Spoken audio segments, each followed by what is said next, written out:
Good morning, everyone. Today is December the 28th. It is Thursday, December 28th, and it is also part 18, my journey to becoming a voice actor. So let's just get right into it. So last stream, also, I have to apologize. I said I was gonna start at 9 o'clock today, and when I woke up, I succumbed to the comfort of my bed. You know, when you wake up and you're just like in that perfect, comfortable position, you don't want to get up out of bed. That's exactly what happened. But I need to stop doing that too, because it's not a good habit to have. Uh, yeah. So I'm sorry about that. I'm here now. I'm starting an hour late, but we'll still go till 1. There'll still be a good chunk of time. Anyways, um, yeah, let's get into it here. So I'll share my screen to give you guys a refresher what we're doing today. So yesterday we tried doing this scene, and although we had a few good takes here and there, I wasn't overall happy with how the recording came out. But part of that is because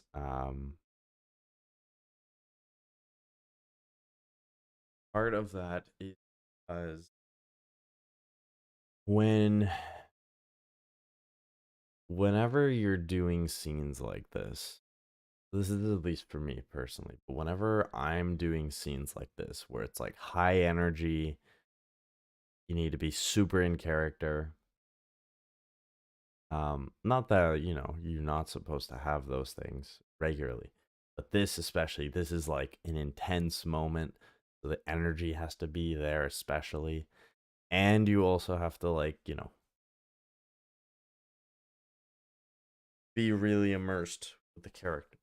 In this case, I'm playing Senator Armstrong, the overly jack dude. Um, but yeah, that is what I'm doing with that. And yeah, it's important to make sure that that's consistent. And doing it consistently can take a lot. I'm going to let anybody else.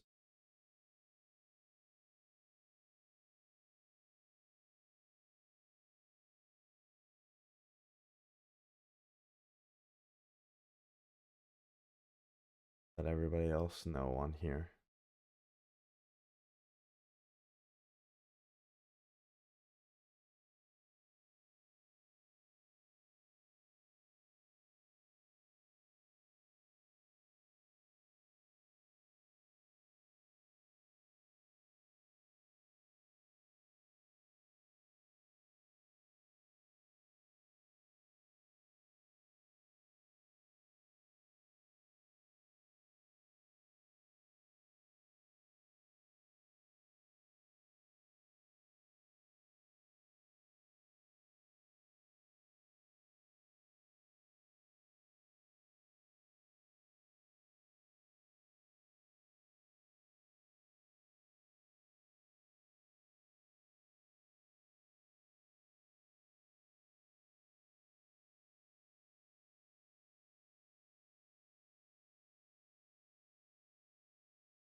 Sorry. Now, stream's going on. I want to make a habit of that to let people know live.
Okay.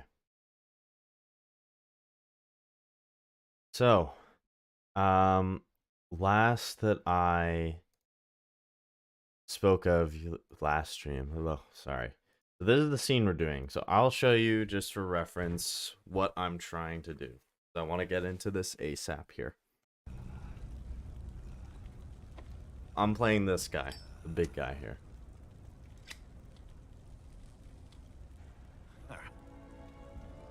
So, what do you think?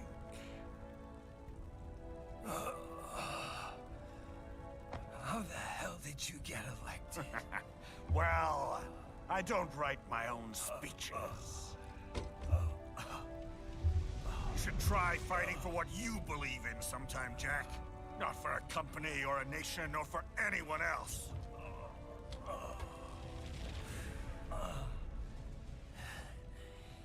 Maybe I was wrong about you. Am I finally getting through? I'll rid this world of pointless wars, Jack.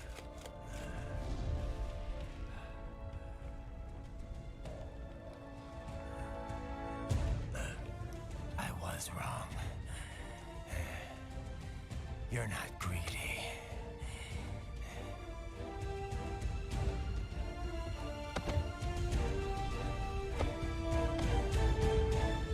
You're batshit insane!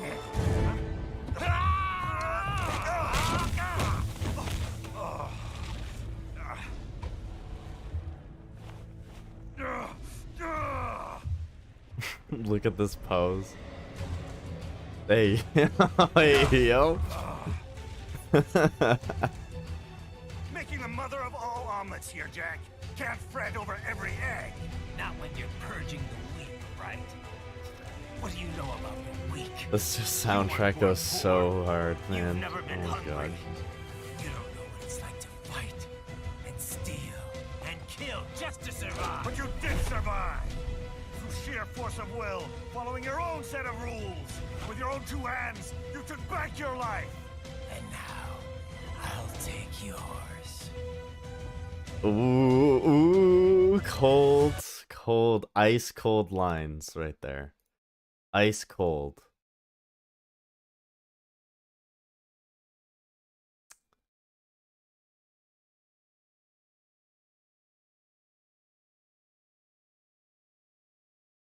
Ice cold lines right there. All right, so that's what we're trying to do. That's the scene.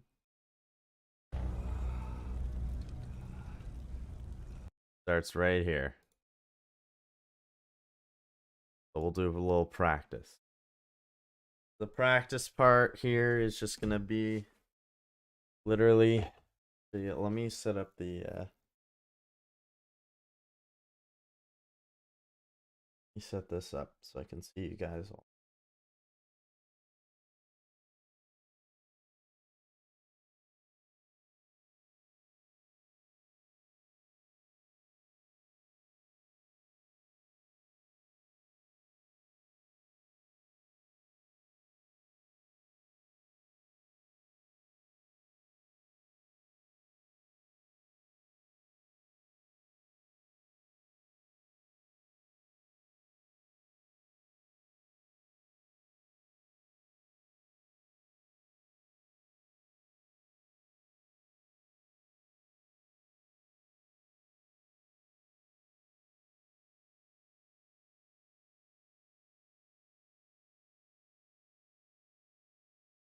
Okay. Here we go.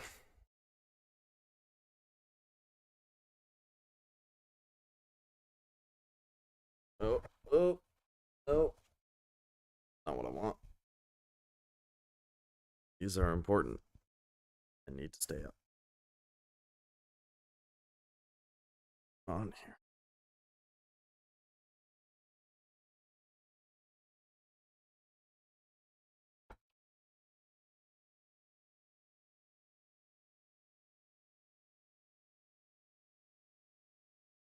Okay, there we go.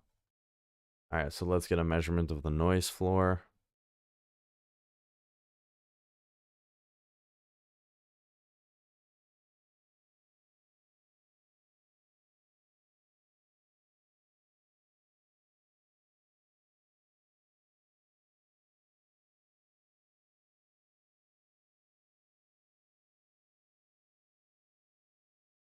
Wow, if that's the noise floor, that is incredible. Holy shit. Damn. Is that really what the noise floor is? Well, hold on. Let's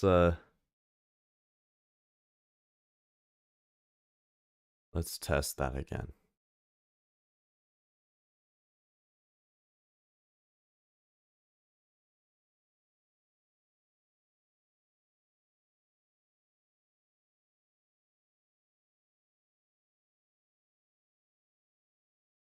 Really? Testing, testing. Hello, hello, testing. Okay, yeah, something's off. Something's definitely off.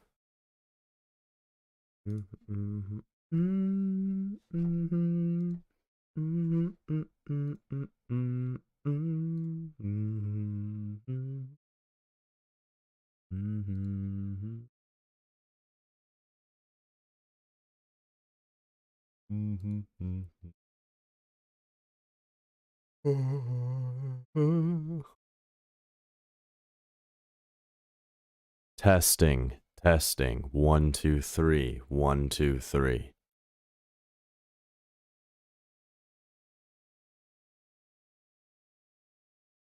That makes more sense.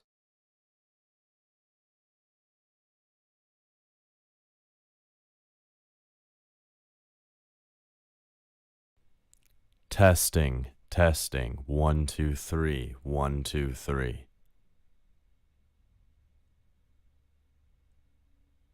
All right. Try this for real now. This is just for practice. I'm not gonna. I mean, I'll record this still. So this is just for to be for practice.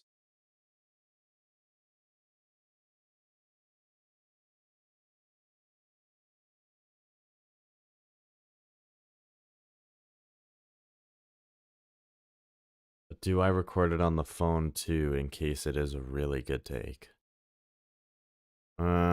No. No. I'm not gonna get in the habit of doing that.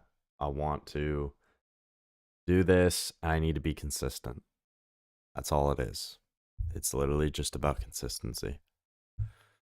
So let's try this.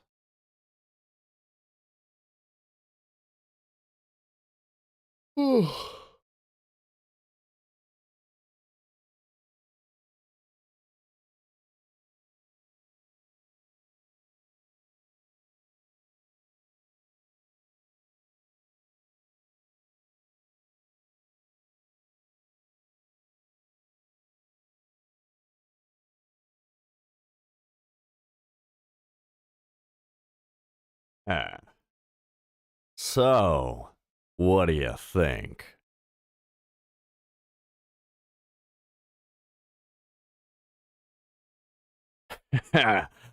Well, I don't write my own speeches. You should try fighting for what you believe in sometime, Jack. Not for a company or a nation or for anyone else.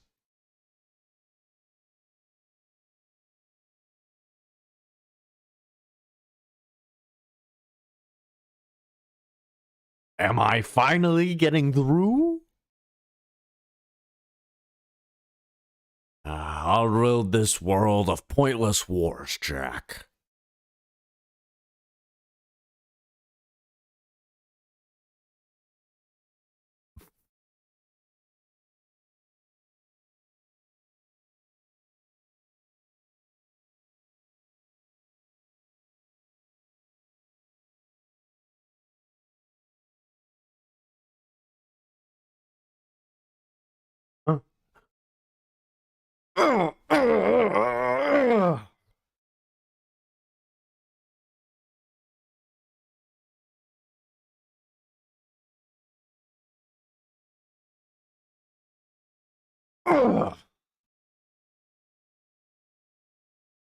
Making the mother of all omelets here, Jack. Can't fight over every egg. What do you know about the weak? You weren't born poor. You've never been hungry. Fight and steal and kill. But you did survive through sheer force of will, following your own set of rules. With your own two hands, you took back your life. Oh, that was a shit take. Wow.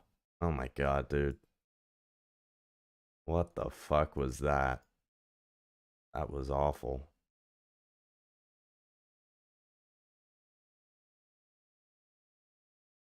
What is going on here?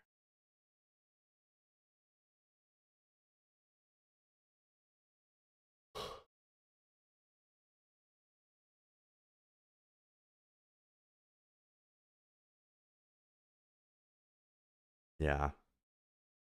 Okay. This might be harder than I thought to get this down today, guys. Fuck.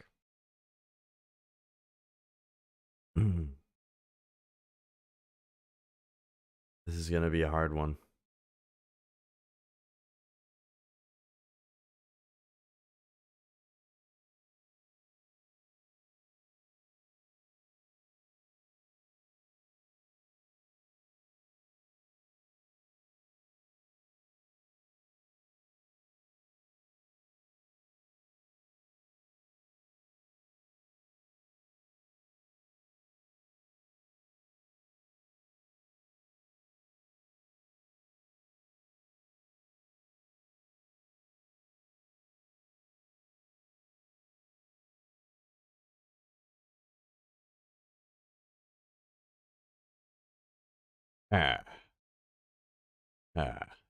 So, what do you think?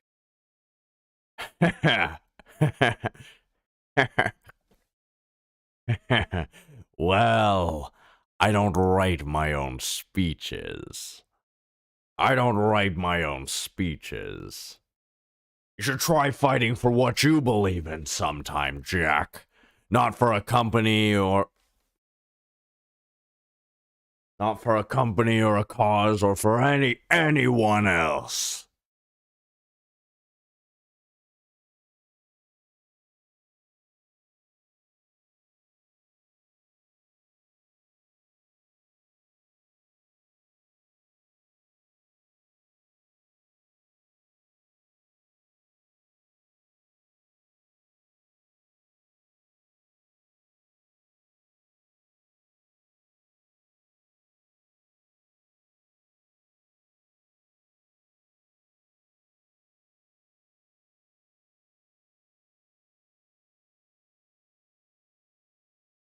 Okay. You know what? Maybe I need a little bit added pressure. We'll try recording this.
With your own two hands, you took back your life.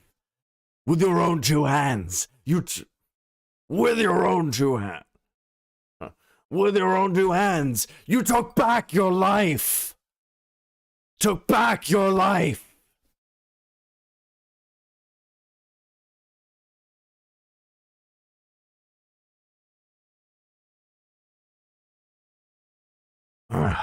Making the mother of all omelets here, Jack. Can't fret over every egg.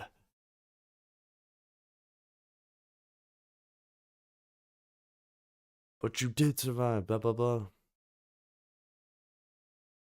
With your own two hands, you took back your life! With your own two hands, you took back your life! You took back your life. Your life.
Okay, let's try this again. Oh, man. Oh, Jesus, I've been recording this whole time. Okay, I'm gonna delete that. I mean on Audacity for recording wise. I'm gonna actually switch the screen to Audacity here.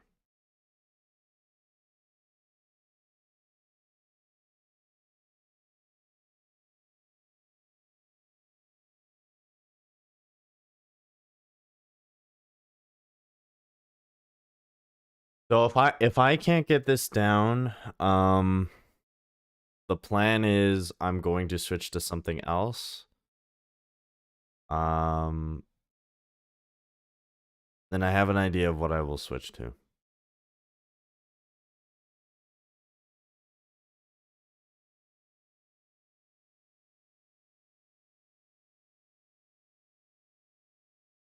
Yeah, I've got an idea of what I will switch to.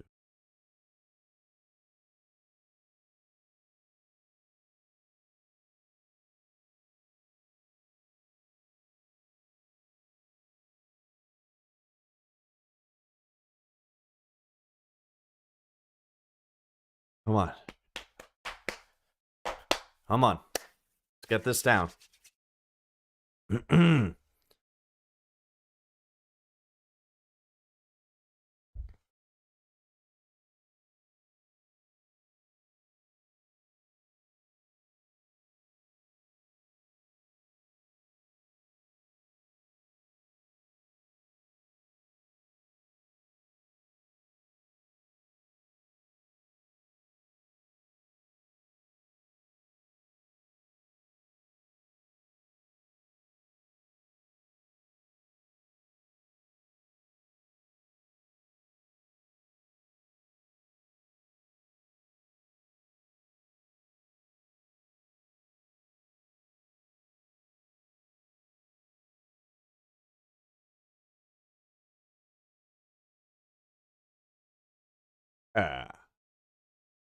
So, what do you think?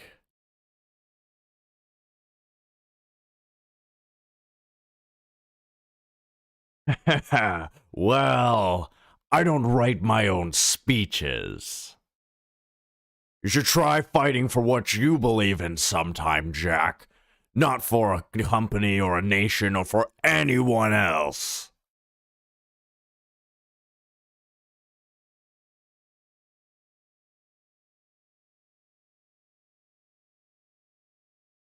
Am I finally getting through? I'll rid this world of pointless wars, Jack.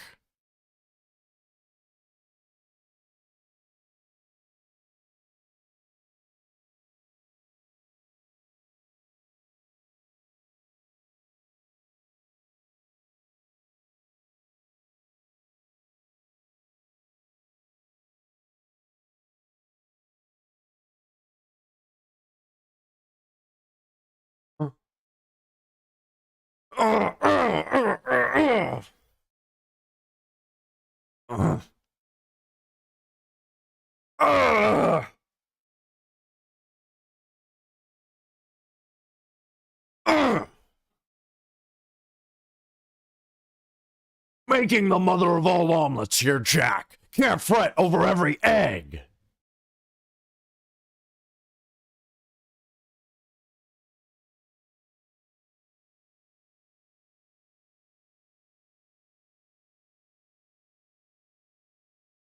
But you did survive through sheer force of will, following your own set of rules. With your own two hands, you took back your life.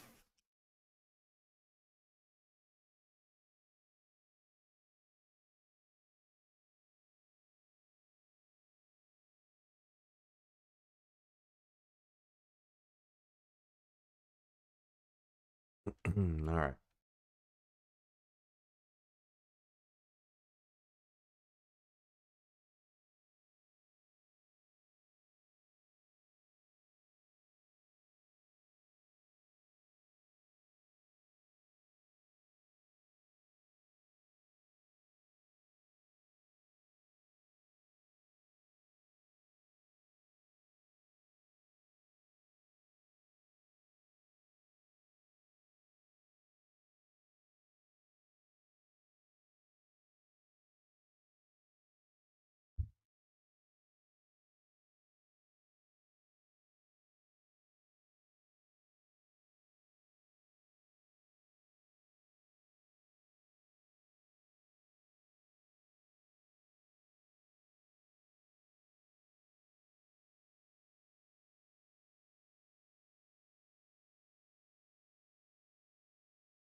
All right, now is the editing process.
Speeches.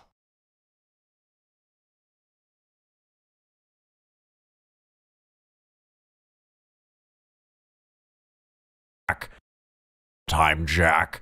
Not for a company or a nation or for anyone else. For anyone else.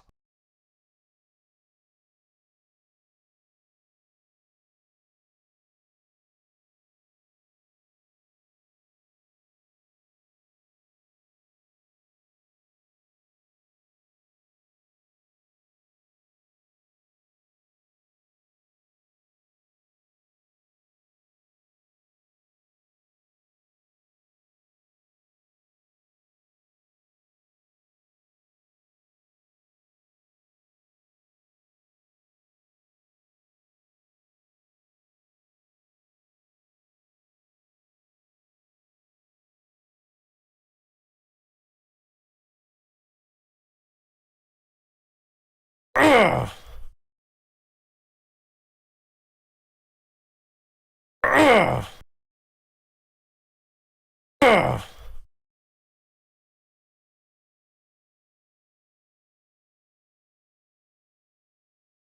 Ugh.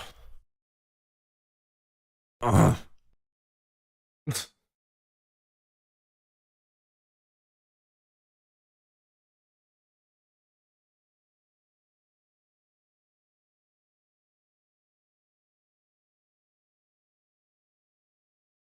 Ugh!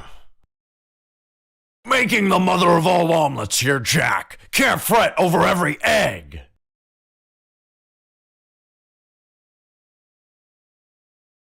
But you did survive.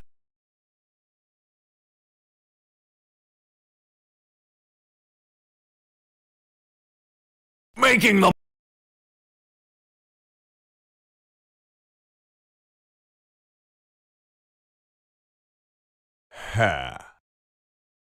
So, what do you think?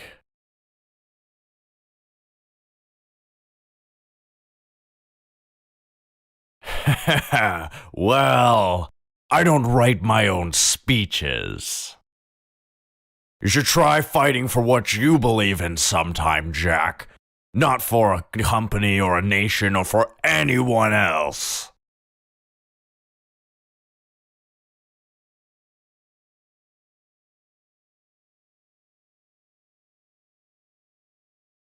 Am I finally getting through? I'll rid this world of pointless wars, Jack.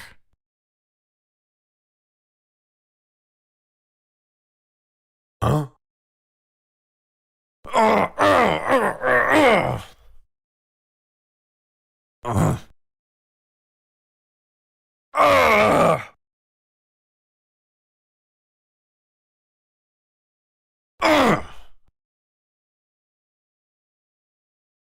Making the mother of all omelets here, Jack. Can't fret over every egg. Yeah, that needs to be. Making the mother of all omelet. Making the mother of all omelets here, Jack. Can't fret over every egg. Making the mother of all omelets here, Jack. Can't fret over every egg. Making the mother of all omelets here, Jack. Can't fret over every egg.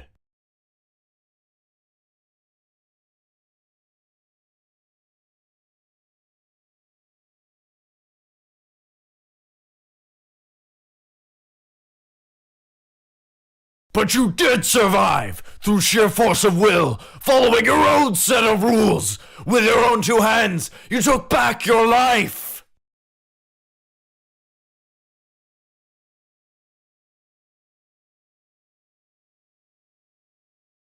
But you did survive through sheer force of will, following your own set of rules. With your own two hands, you took back your life.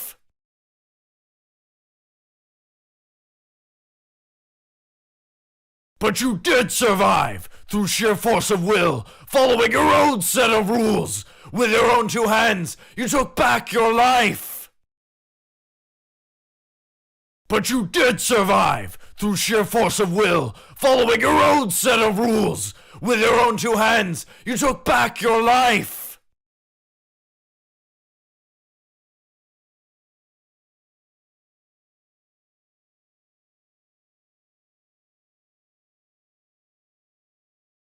Okay. We gotta get this down. I am not fucking giving up on this shit.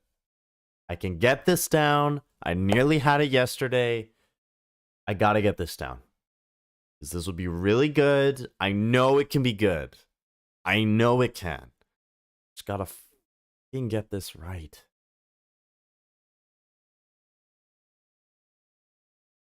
See, sometimes it can be frustrating because you have a really good script in front of you, but you don't want to fuck it up.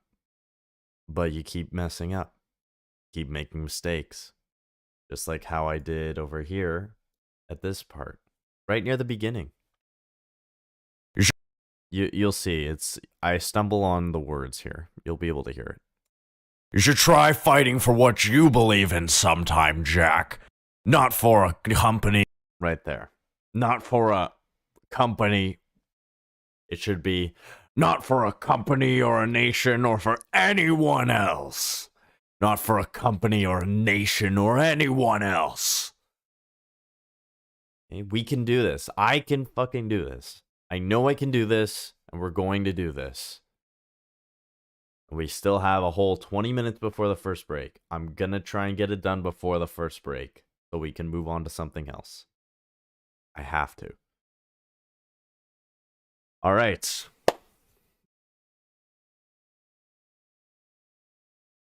Come on now. Come on now.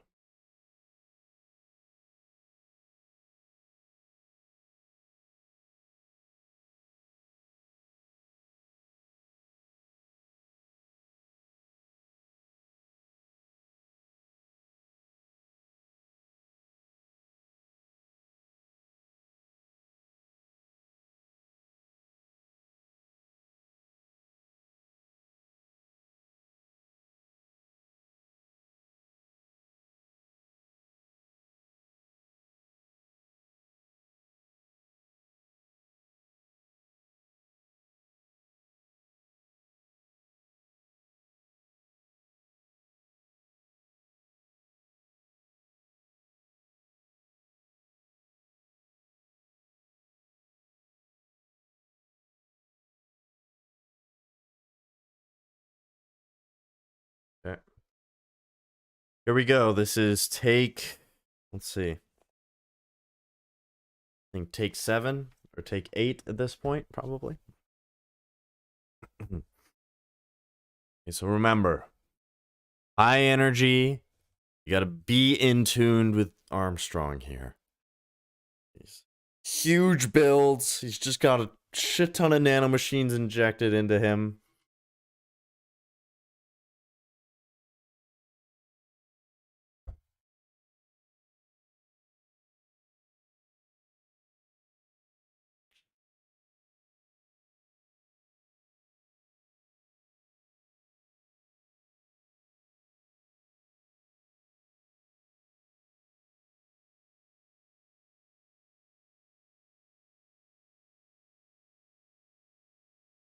All right, here we go.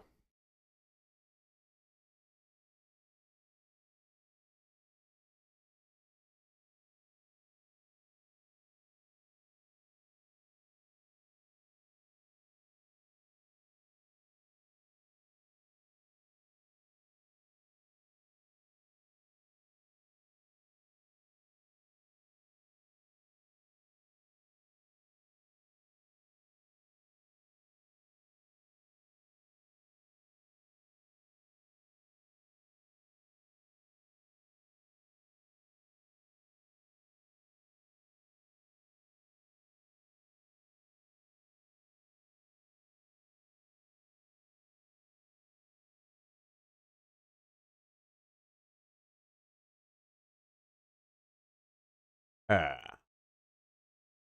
So, what do you think?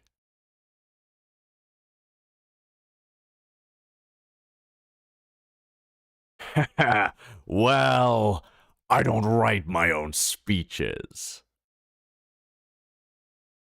You should try fighting for what you believe in sometime, Jack. Not for a company or a nation or for anyone else.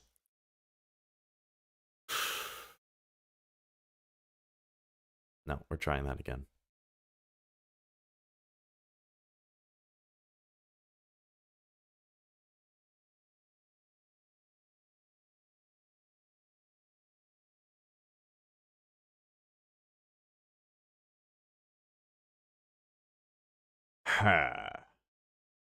So, what do you think?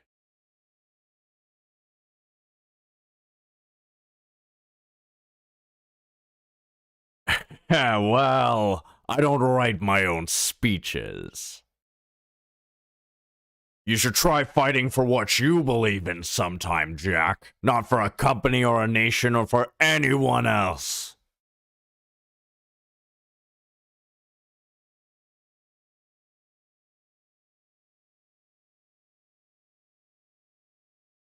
Am I finally getting through? I'll rid this world of pointless wars, Jack.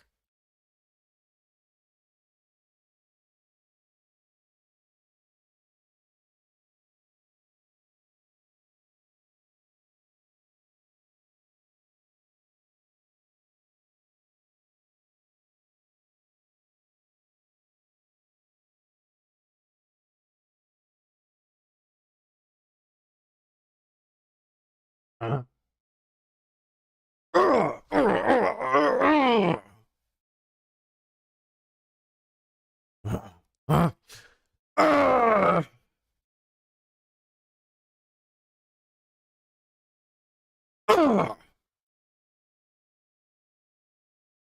Making the mother of all omelets here, Jack. Can't fight over every egg.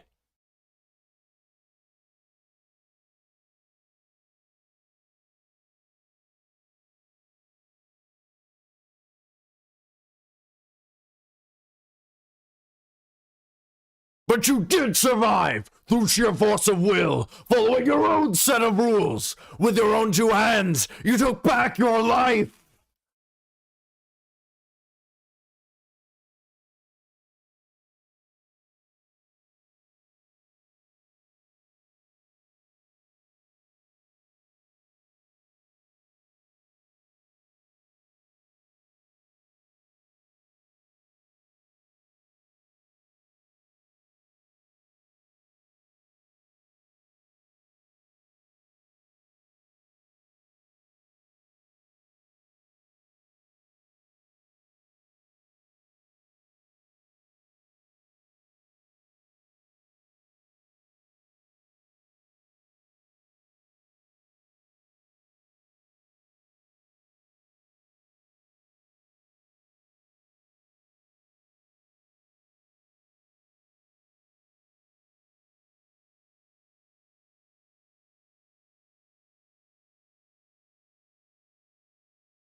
No, we're trying that again.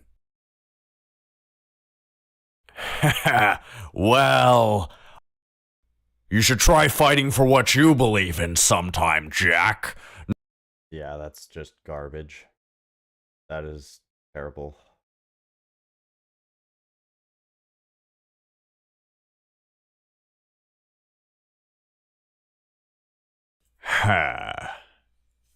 So,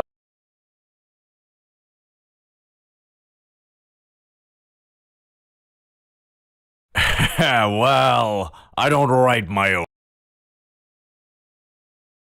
You should try fighting for what. Am I finally getting through?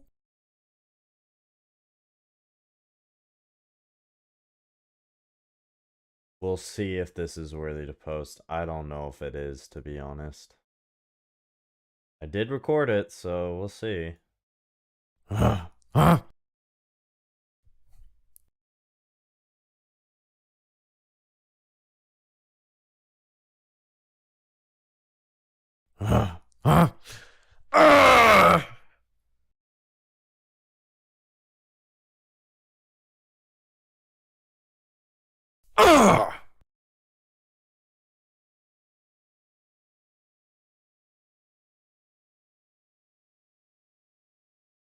Making the mother of all omelets here, Jack. Can't fight over every egg.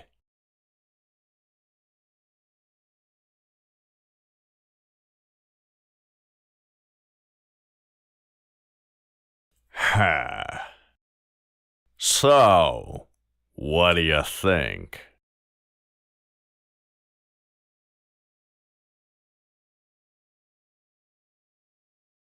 Well, I don't write my own speeches. You should try fighting for what you believe in sometime, Jack. Not for a company or a nation or for anyone else. Oh boy.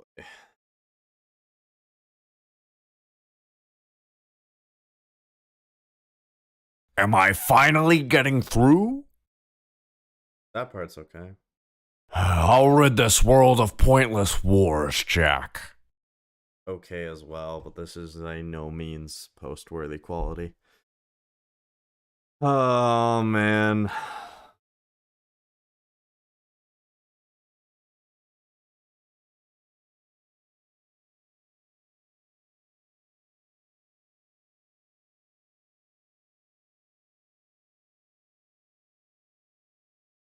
Huh?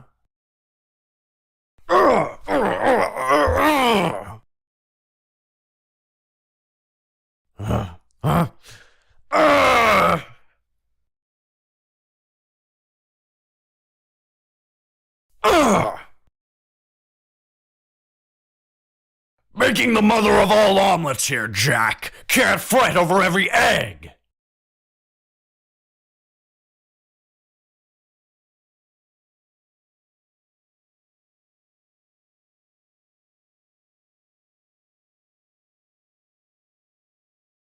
But you did survive through sheer force of will, following your own set of rules. With your own two hands, you took back your life.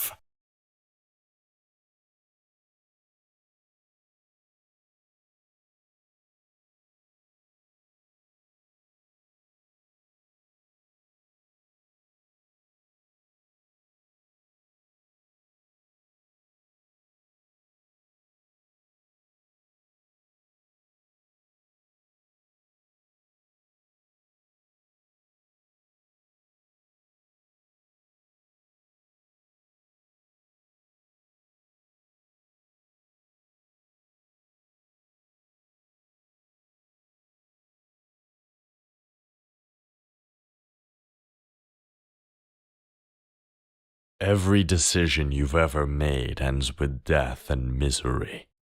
People die. I stop you. You'll just break out and do it again. I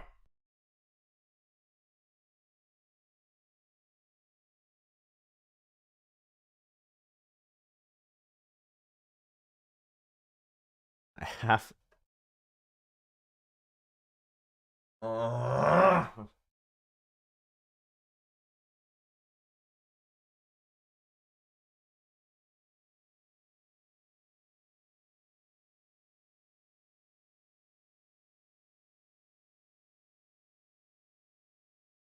know what? I think this is a good point to take a break. I want to get this down. I really want to get this down.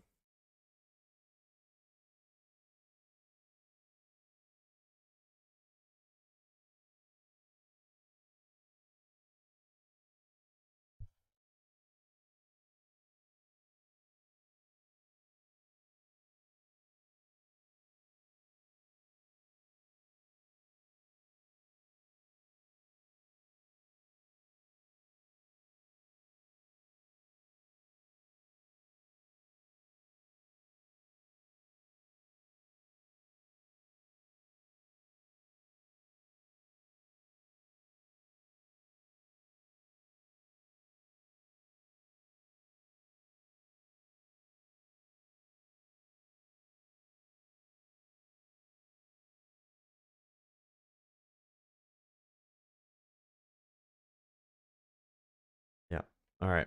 So I'm gonna take a break in 15 minutes, and then I'll come back, and then we're gonna get this script down.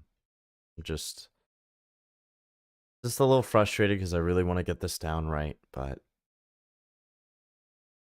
I'll get it. Yeah. Even if it takes me another fucking hour, I will get this down. Going to get this down. All right. Be back in 10-15, guys.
We are back.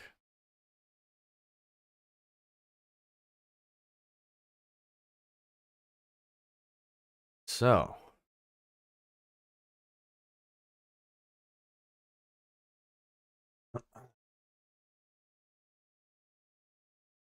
we need to get this down. We really need to get this down. I just remembered I have another script that I did. A while back. It's this one. It's The Death of Joker. Every decision you've ever made ends with death and misery. People die. I stop you. You'll just break out and do it again. Funny. Even after everything you've done, I would have saved you. Yeah. There's that scene there. All right. Well, we got to get this one down. You know what? I think what we need to do, we need to hear it with the audio a bunch more times. I need to get ingrained in my brain exactly how this goes, the cadence, everything. And I'll let you guys watch with me. So let me screen. Gotta get this fucking shit down.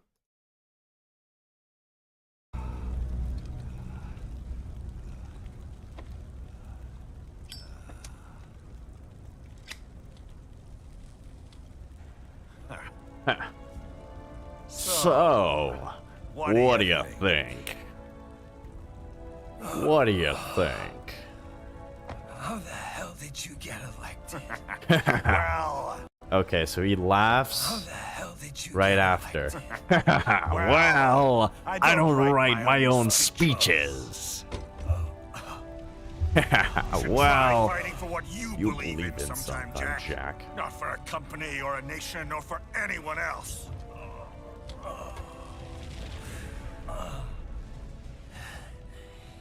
Maybe I was wrong about you. Am I finally getting through?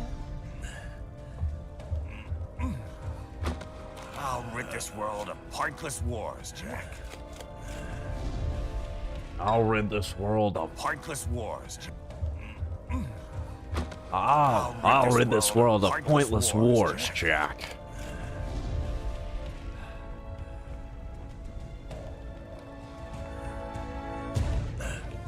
I was wrong. You're not greedy.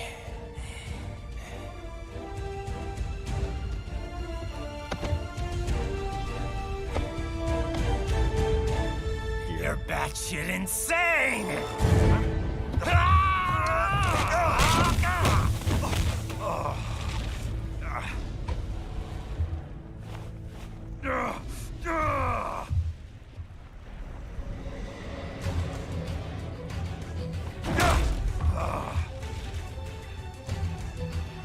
Making the mother of all omelets here, Jack. Can't fret over every egg. Not when you're purging the weak, right? What do you know about the weak? You weren't born poor. You've never been hungry.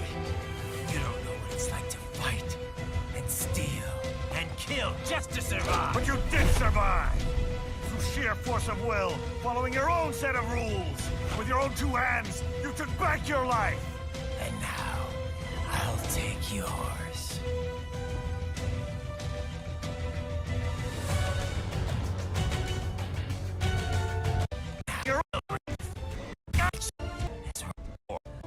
What you Get a... So...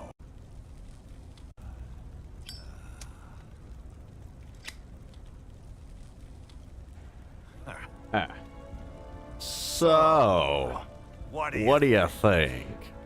So, what do you think? How the hell did you get elected? Well, I I don't write my own speeches. You should try fighting for what you believe in sometime, Jack. Not for a company or a nation or for anyone else. Not for a company or a nation or for anyone else.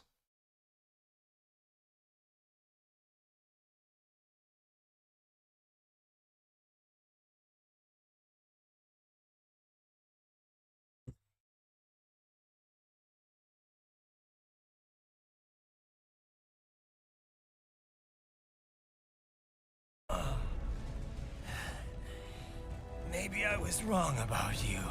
I think the part that I'm messing up the most is actually the beginning. If I can nail this, the other two parts, it's like, Making the mother of all omelets here, Jack. Can't fret over every egg. Not when you're purging the weak, right? What do you know about the weak? You weren't born poor. You've never been hungry. You don't know what it's like to fight and to steal and kill just to survive. But you did survive. Through sheer force of will, using your own set of rules, with your own two hands, you took back your life. something like that. Let's watch through again. Try and act it out in real time.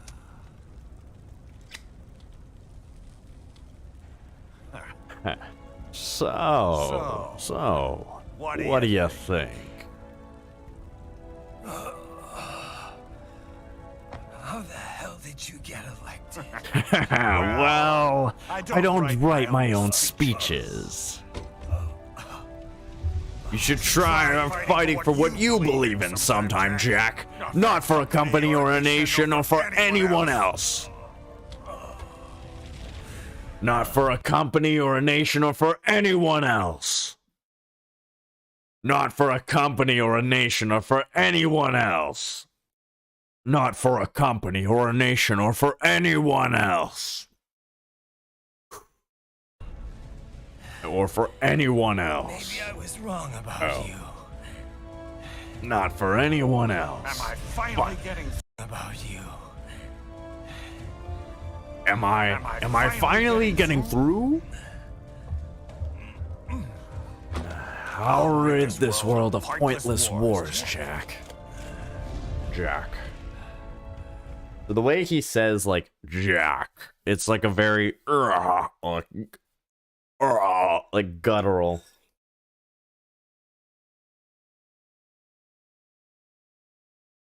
Look how fucking big this guy's hands are.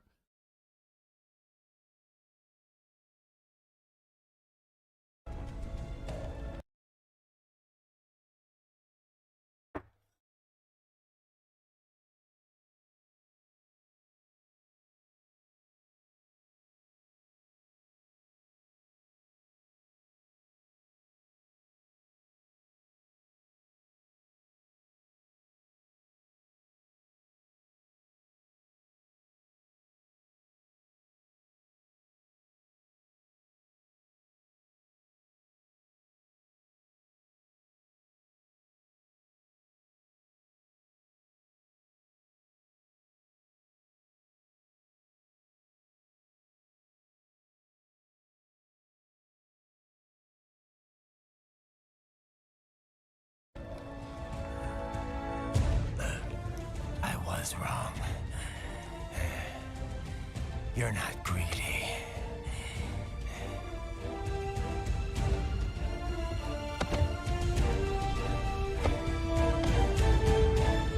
You're batshit insane!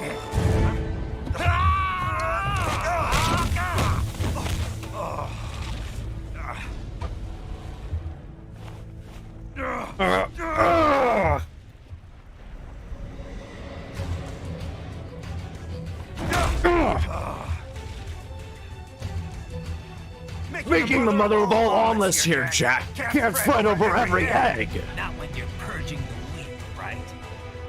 What do you know about the weak? You weren't born poor. You've never been hungry. You don't know what it's like to fight and steal and kill just to survive. But you did survive! Through sheer force of will, following your own set of rules, with your own two hands, you took back your life! And now, I'll take yours.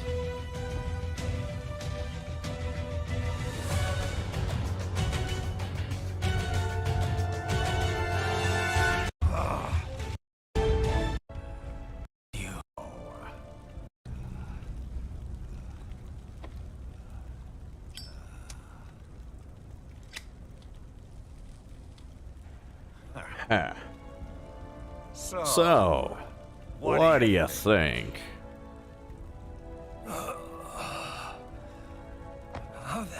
did you get elected?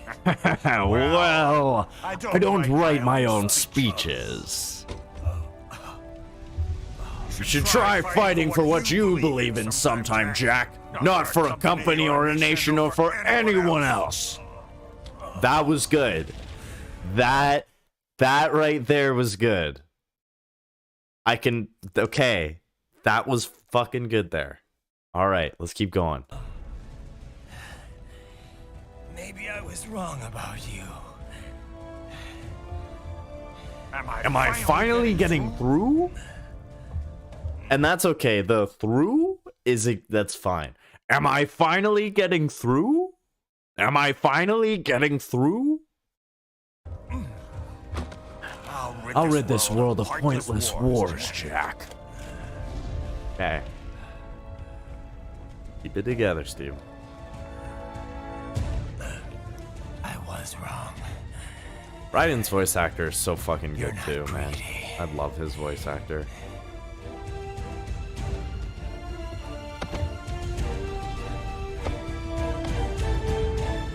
You're batshit insane!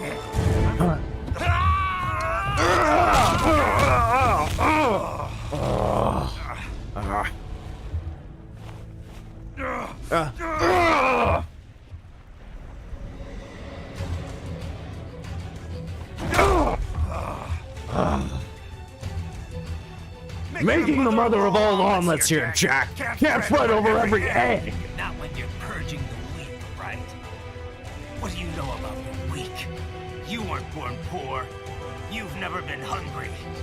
You don't know what it's like to fight and steal and kill just to survive. But you did survive through sheer force of will, following your own set of rules. With your own two hands, you took back your life. And now, I'll take yours. All right. All right. Getting somewhere.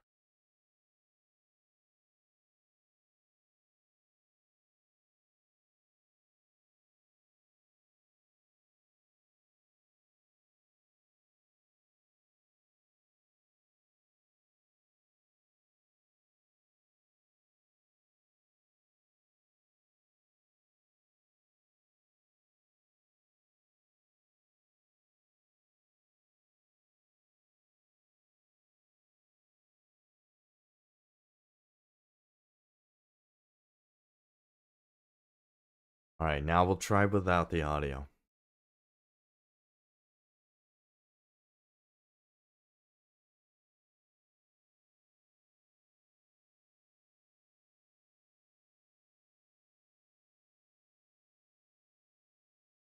So, what do you think?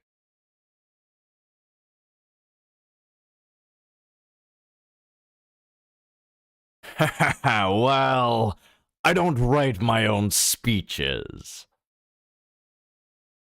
You should try fighting for what you believe in sometime, Jack. Not for a company or a nation or for anyone else.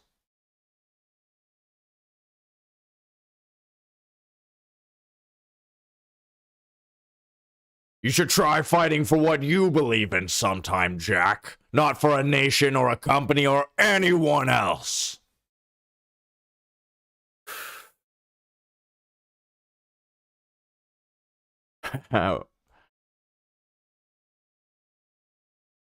Well, I don't write my own speeches. You should try fighting for what you believe in sometime, Jack. Not for a company or a nation or for anyone else.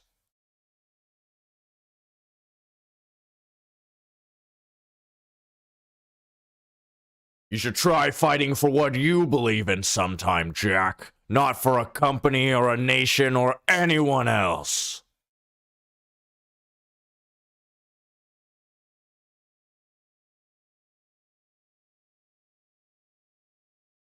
Anyone else. Or anyone else. Am I finally getting through? I'll rid this world of pointless wars, Jack.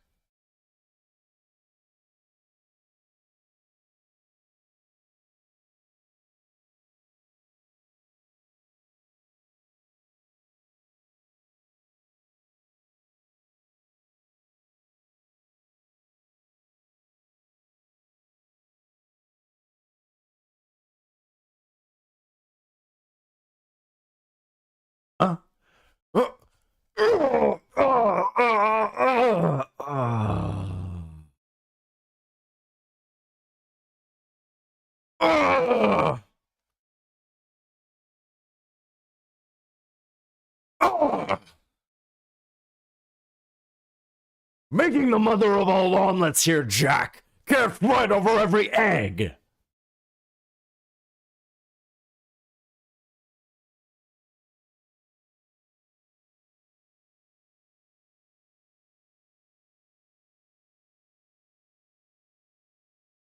But you did survive through sheer force of will, following your own set of rules. With your own two hands, you took back your life. You took back your life. You took back your life.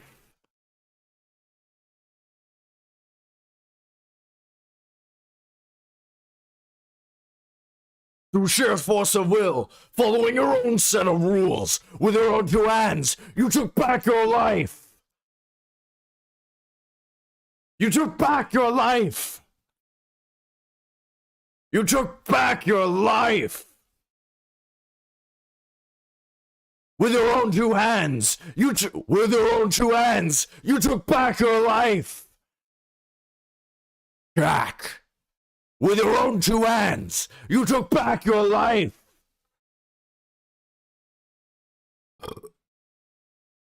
Excuse me.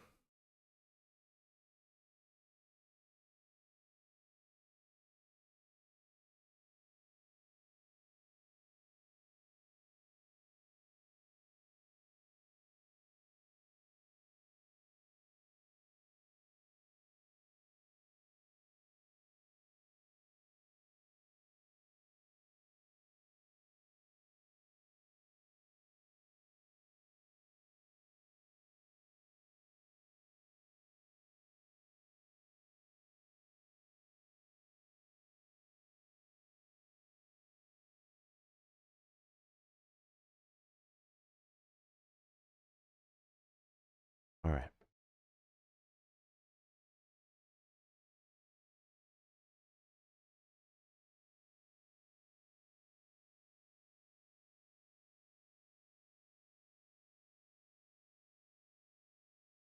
Let's try this again from the top.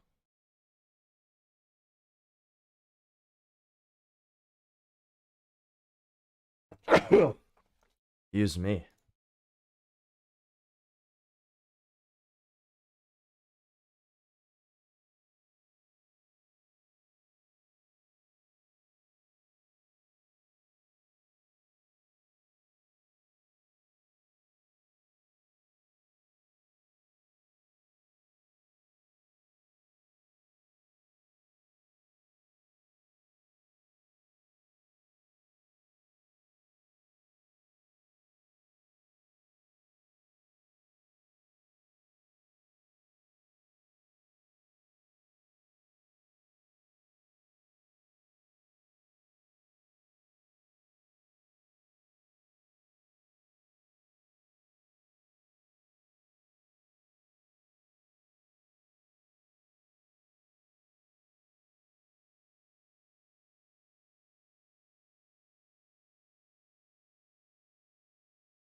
Ah.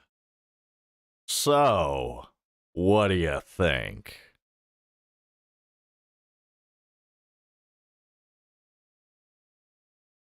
Well, I don't write my own speeches. You should try fighting for what you believe in sometime, Jack. Not for a company or a nation or for anyone else.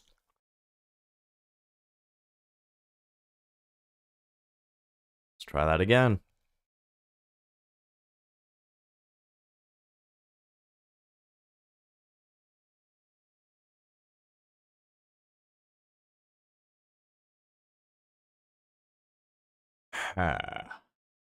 So, what do you think?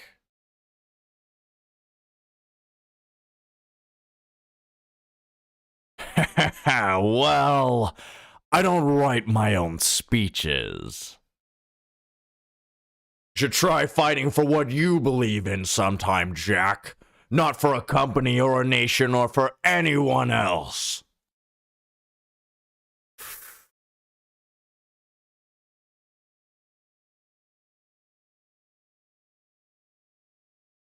Am I finally getting through? I'll rid this world of pointless wars, Jack.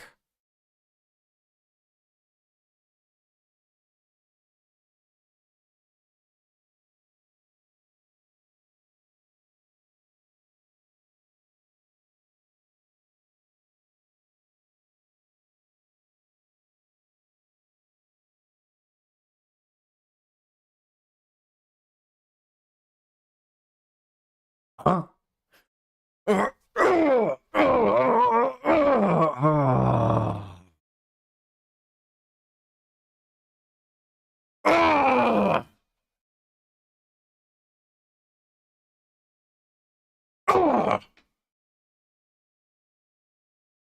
Making the mother of all omelets here, Jack. Can't fret over every egg.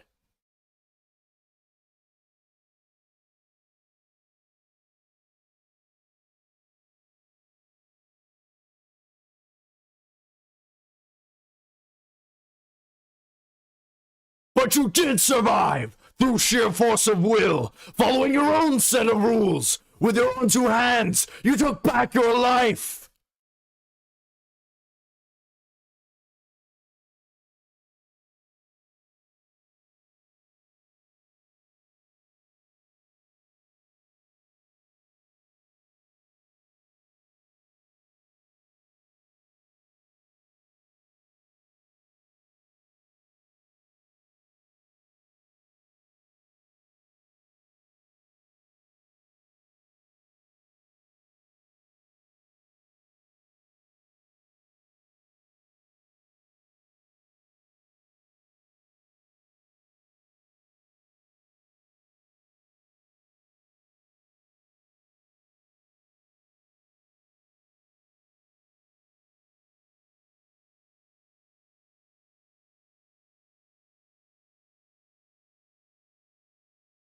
Ha.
So, what do you think?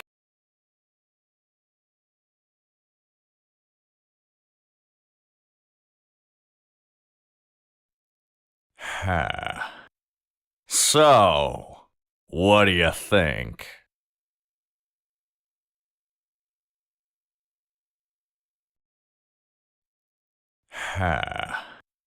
So, what do you think?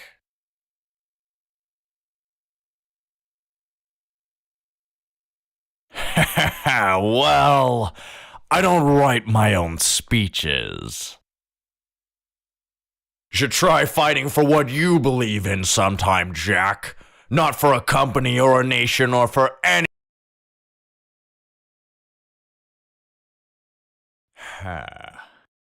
So, what do you think?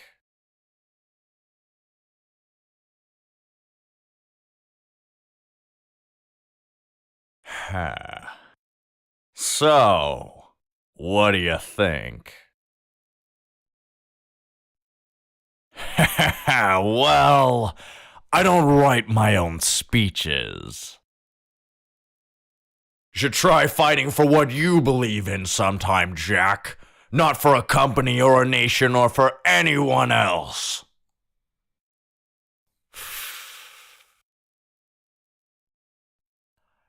Am I finally getting through? I'll rid this world of pointless wars, Jack. Huh?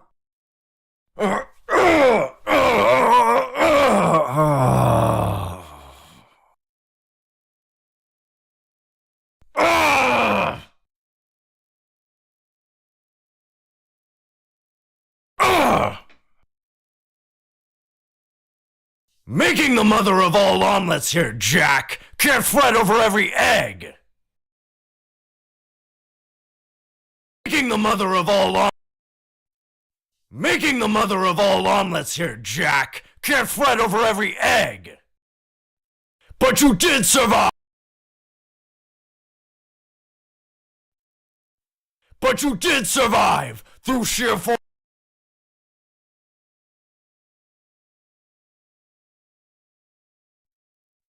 But you did survive through sheer force of will, following your own set of rules. With your own two hands, you took back your life. So, what do you think?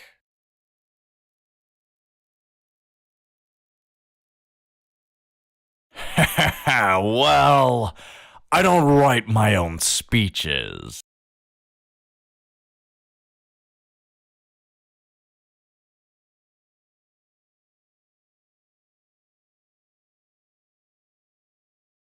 So, what do you think? Well, I don't write my own speeches.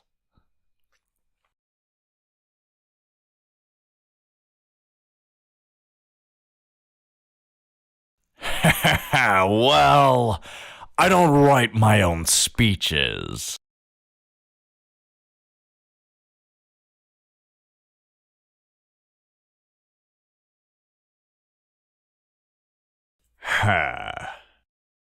So, what do you think? Well, I don't write my own speeches.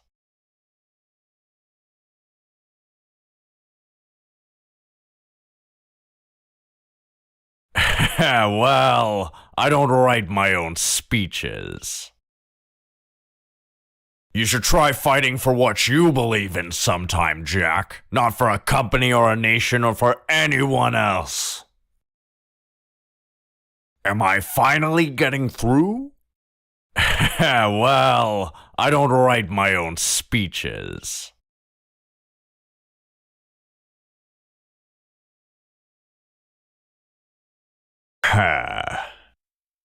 So, what do you think? Well, I don't write my own speeches. Okay, maybe this is right. So, what do you think?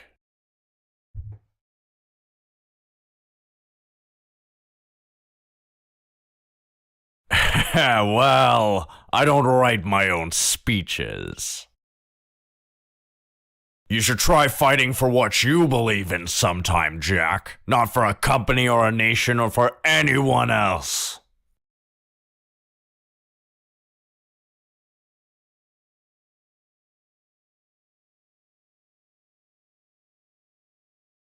Am I finally getting through? I'll rid this world of pointless wars, Jack. Okay, that's pretty good.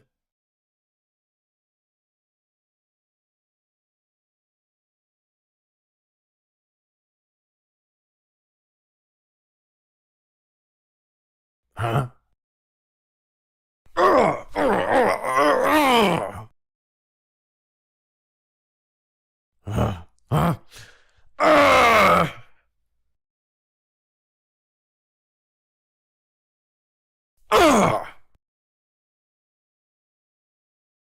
Making the mother of all omelets here, Jack. Can't fight over every egg. But you did survive through sheer force of will, following your own set of rules. With your own two hands, you took back your life.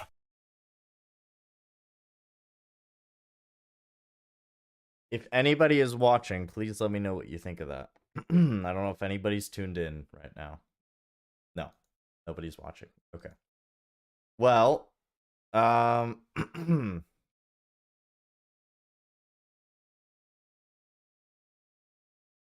is pretty good.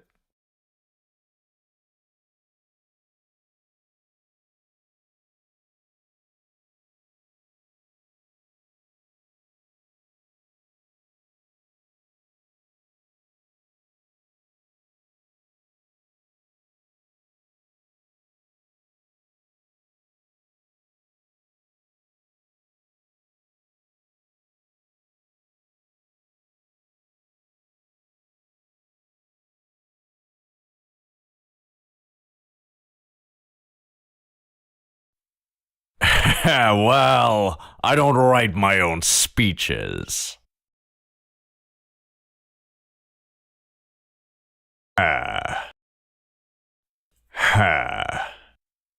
So, what do you think? Well, I don't write my own speeches. You should try speeches. Well, I don't write my own speeches. Speeches. Well, I don't write my own speeches.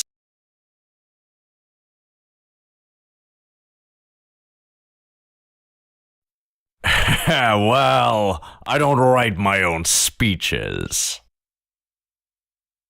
You should try fighting for what you believe in sometime, Jack. Not for a company or a nation or for anyone else.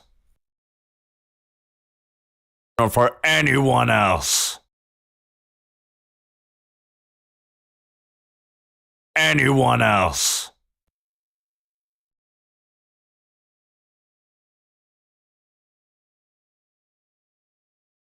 One else.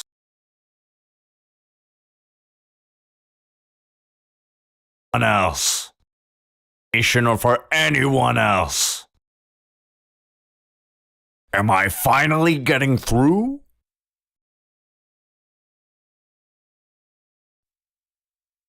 I'll rid this world of pointless wars, Jack.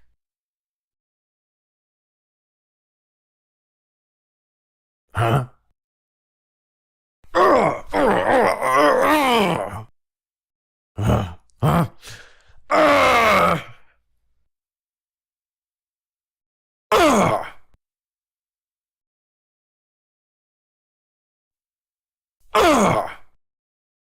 Making the mother of all omelets. Making the mother of all omelets here, Jack. Can't fight over every egg.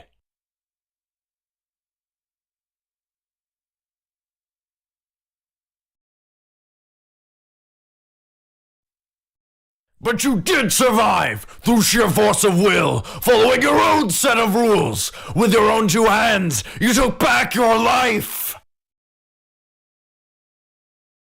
Life.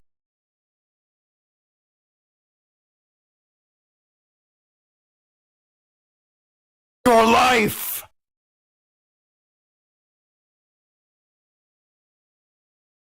Back your life. Back your life. On two hands, you took back your life. Life. Your life. Back your life. Rules. With your own two hands, you took back your life. Ha. So, what do you think?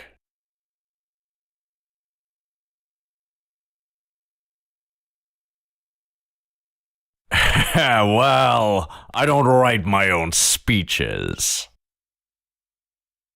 You should try fighting for what you believe in sometime, Jack. Not for a company or a nation or for anyone else. Am I finally getting through? I'll rid this world of pointless wars, Jack.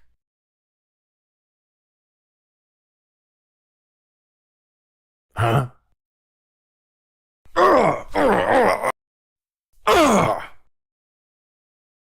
Making the mother of all omelets here, Jack. Can't fight over every egg. But you did survive through sheer force of will, following your own set of rules. With your own two hands, you took back your life.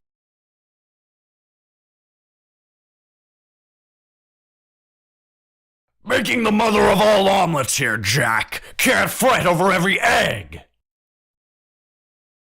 Making the mother of all omelets here, Jack. Can't fight over every egg. But you did survive through sheer force of will, following your own set of rules. With your own two hands, you took back your life.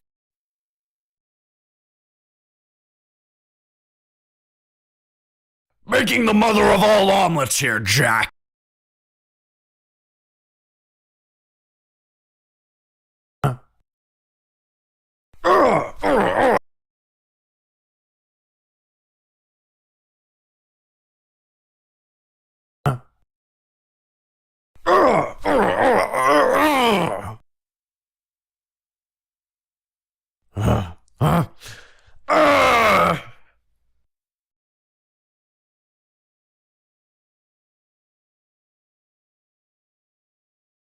Pointless wars, Jack.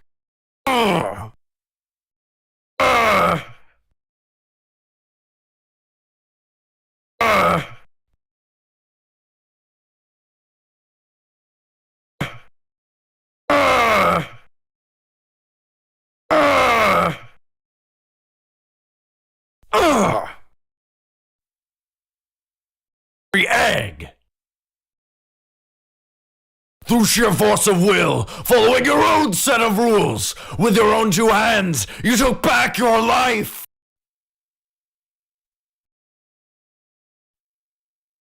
Ha.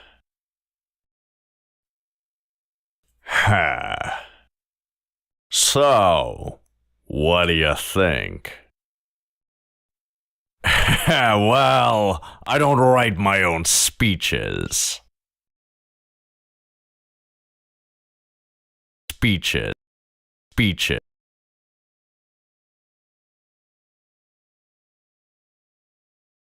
My own speeches. I don't write my own speeches. You should try fighting for what you believe in sometime, Jack. Not for a company or a nation or for anyone else. In sometime, Jack. Not for a company or a nation or for anyone else. Am I finally getting through? I'll rid this world of pointless wars, Jack. Making the mother of all omelets here, Jack. Can't fret over every egg. But you did survive through sheer force of will, following your own set of rules. With your own two hands, you took back your life. You know what? I am happy with that. I think it captures the character well. And I was finally able to get down the tone that I want. Oh my god, that took way too many tries. Holy shit. 2 hours of practice. There you go, though. We finally got it. Now we're going to export that.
So, what do you think?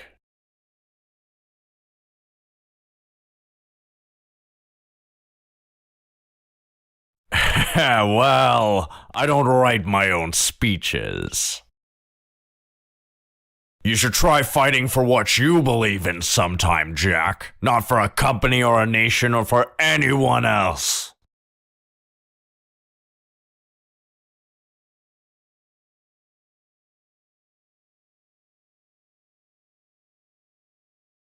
Am I finally getting through? I'll rid this world of pointless wars, Jack.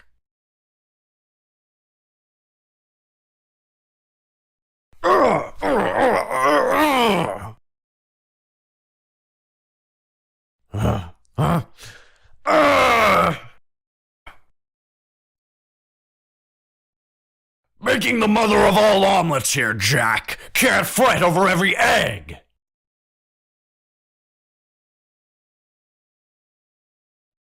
But you did survive through sheer force of will, following your own set of rules. With your own two hands, you took back your life.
Excuse me.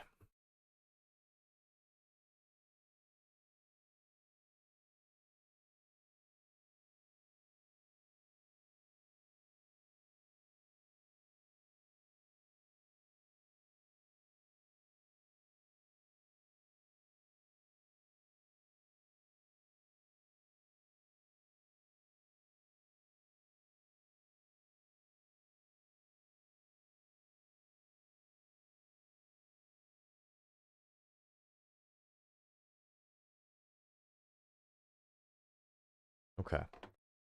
Well, we finally got it. We fucking got it. Holy shit. Took long enough. We actually did it. And I'm very happy about that. Very, very happy about that.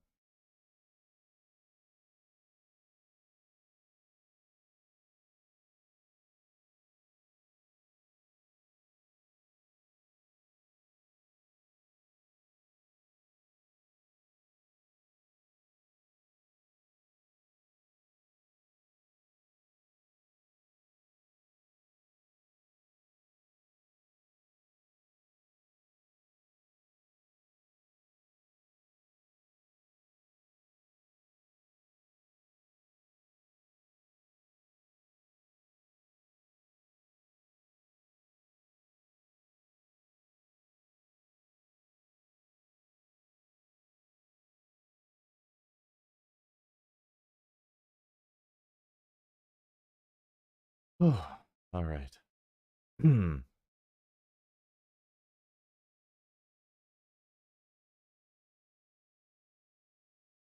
Let's listen to it one more time, shall we?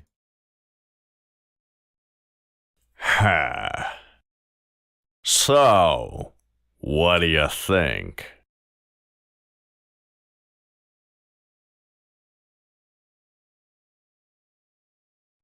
Well, I don't write my own speeches. You should try fighting for what you believe in sometime, Jack. Not for a company or a nation or for anyone else.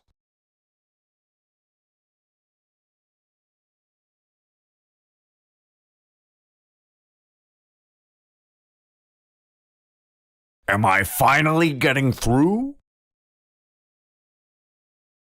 I'll rid this world of pointless wars, Jack.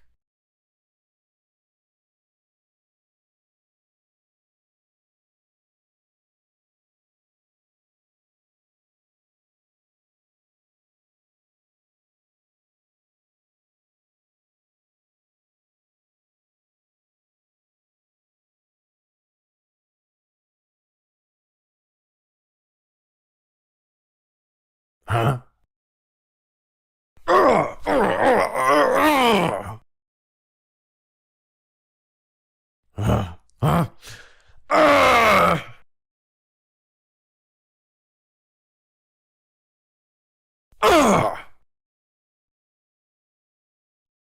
Making the mother of all omelets here, Jack. Can't fight over every egg.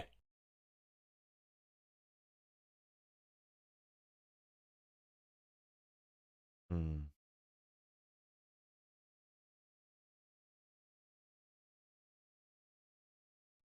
But you did survive through sheer force of will, following your own set of rules. With your own two hands, you took back your life. That sounds good. That sounds really good. Now, I'll take yours. As Raiden would say. Okay.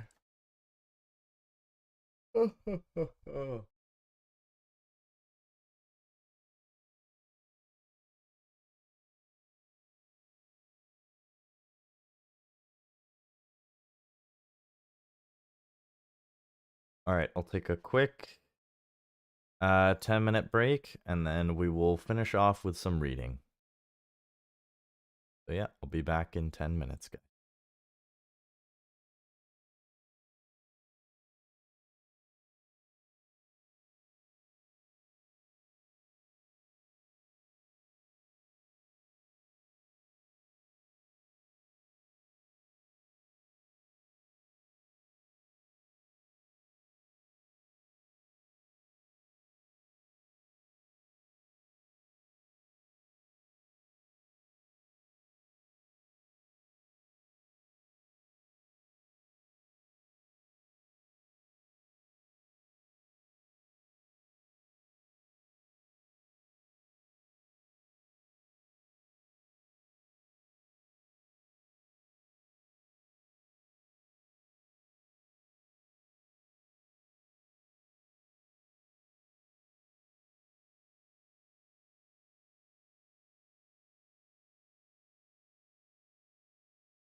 All right, and we are back.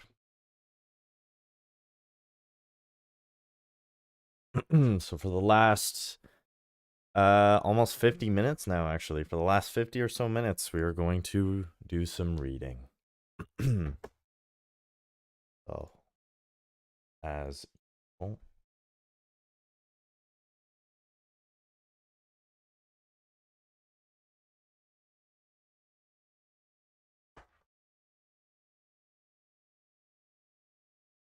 and you can all listen to me read.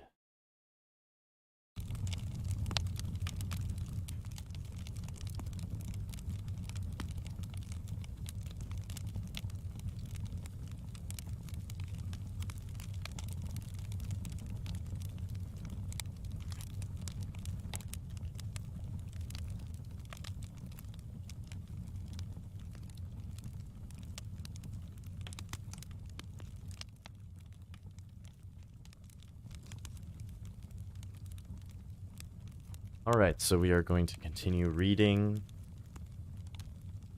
Oh man, the book is for days. That is unfortunate.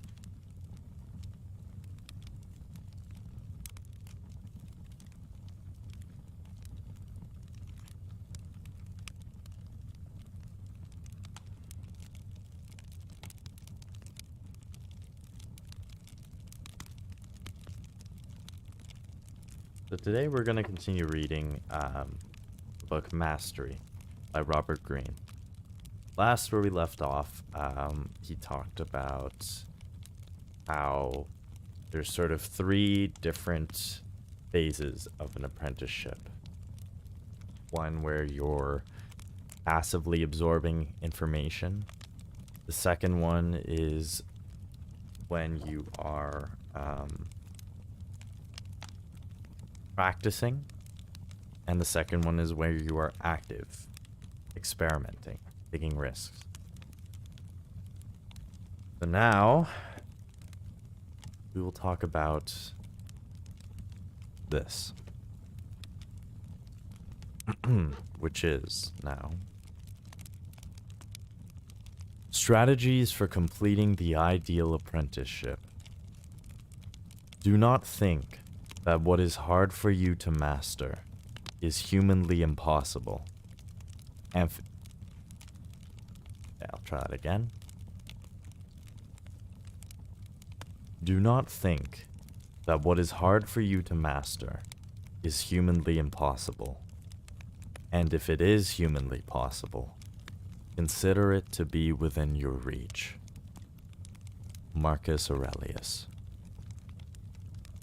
Throughout history, masters in all fields have devised for themselves various strategies to help them pursue and complete an ideal apprenticeship. The following are 8 classic strategies, distilled from the stories of their lives and illustrated with examples. Although some might seem more relevant than others to your circumstances, each of them relates fundamental truths about the learning process itself that you would be wise to internalize.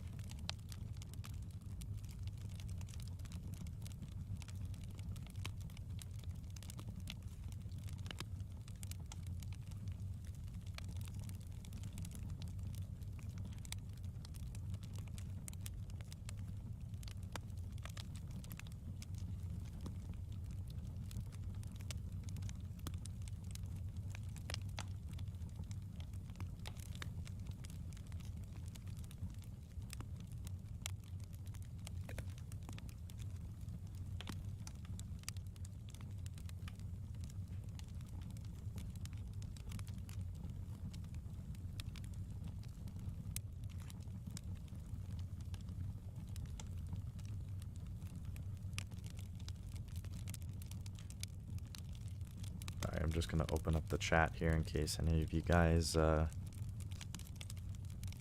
commenting or leaving a comment. There we go. Now I can read the chat in case any of you are watching and have anything to say. Alright.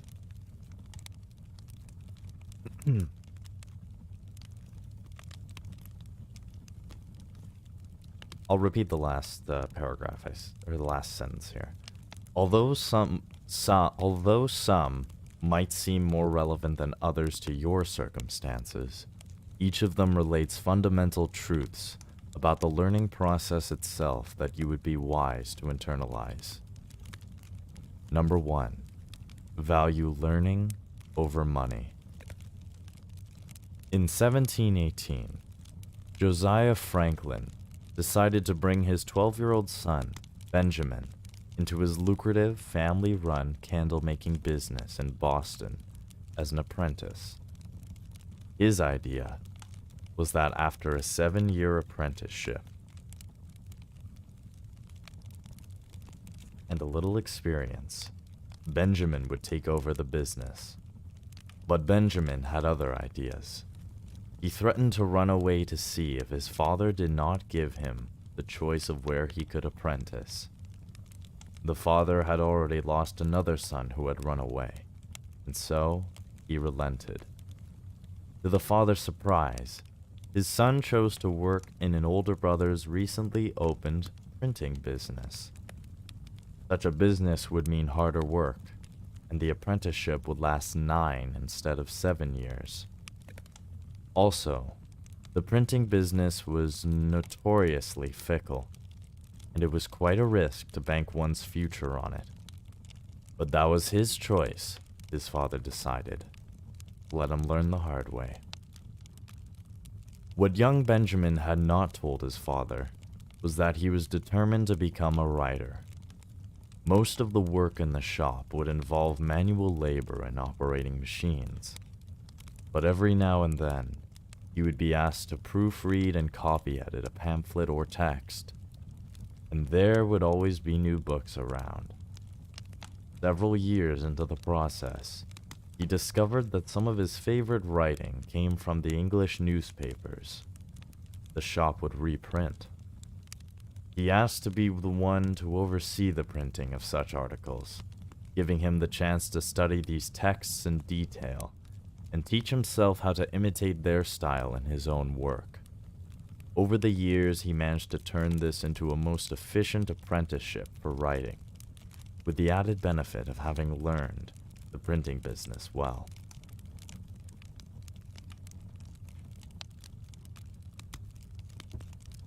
After graduating from the Zurich Polytechnic in 1900, the 21-year-old Albert Einstein found his job prospects extremely meager.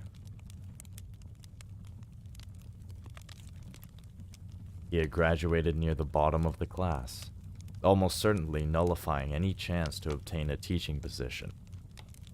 Happy to be away from the university, he now planned to investigate, on his own, certain problems in physics that had haunted him for several years. It would be a self-apprenticeship in theorizing and thought experiments. But in the meantime, he would have to make a living. He had been offered a job in his father's dynamo business in Milan as an engineer, but such work would not leave him any free time. A friend could land him a well-paid position in an insurance company, but that would stultify his brain and sap his energy for thinking. Then, a year later, another friend mentioned a job opening up in the Swiss patent office in Bern. The pay was not great, the position was at the bottom, the hours were long, and the work consisted of the rather mundane task of looking over patent applications. But Einstein leaped at the chance. It was everything he wanted. His task would be to analyze the validity of patent applications, many of which involved aspects of science that interested him. The applications would be like little puzzles or thought experiments. He could try to visualize how the ideas would actually translate into inventions. Working on them would sharpen his reasoning powers. After several months on the job, he became so good at this mental game that he could finish his work in 2 or 3 hours, leaving him the rest of the day to engage in his own thought experiments. In 1905, he published his first theory of relativity, much of the work having been done while he was at his desk in the patent office. Martha Graham, see pages 30 to 31 for more on her early years. First trained as a dancer at the Denishon School in Los Angeles, but after several years, she determined she had learned enough and needed to go elsewhere to sharpen her skills. She ended up in New York, and in 1924 was offered a 2-year stint as a dancer in a Follies show. It was well paid, and so she accepted. Dancing is dancing, she thought, and she could always work on her own ideas in her free time. But near the end of the term, she decided she would never again accept commercial work. It drained her of all of her creative energy and destroyed her desire to work on her own time. It also made her feel dependent on a paycheck. What is important when you are young, she decided, is to train yourself to get by with little money and make the most of your youthful energy. For the next few years, she would work as a dance teacher, keeping her hours to the minimum for survival. The rest of the time, she would train herself in the new style of dancing she wanted to create. Knowing the alternative was slavery to some commercial job, she made the most of every free minute, creating in these few years the groundwork for the most radical revolution in modern dance. As previously narrated in Chapter 1, see page 39, when Freddie Roach's career as a boxer came to an end in 1986, he took a job as a telemarketer in Las Vegas. One day, he entered the gym where he himself had trained under the legendary coach, Eddie Fuch. He found many boxers there who were not receiving any personalized attention from Fuch. Even though he was not asked, he began to hang around the gym every afternoon and help out. It turned into a job for which he was not paid, so he held on to his telemarketing position. Working the 2 jobs left just enough time to sleep. It was almost unbearable, but he could withstand it because he was learning the trade for which he knew he was destined. Within a few years, he had impressed enough young boxers with his knowledge to set up his own business, and was soon to become the most successful boxing trainer of his generation. It is a simple law of human psychology that your thoughts will tend to revolve around what you value most. If it is money, you will choose a place for your apprenticeship that offers the biggest paycheck. Inevitably, in such a place you will feel greater pressures to prove yourself worthy of such pay, often before you are really ready. You will be focused on yourself, your insecurities, the need to please and impress the right people, and not on acquiring skills. It will be too costly for you to make mistakes and learn from them, so you will develop a cautious, conservative approach. As you progress in life, you will become addicted to the fat paycheck, and it will determine where you go, how you think, and what you do. Eventually, the time that was not spent on learning skills will catch up to you, and the fall will be painful. Instead, you must value learning above everything else. This will lead you to all of the right choices. You will opt for the situation that will give you the most opportunities to learn, particularly with hands-on work.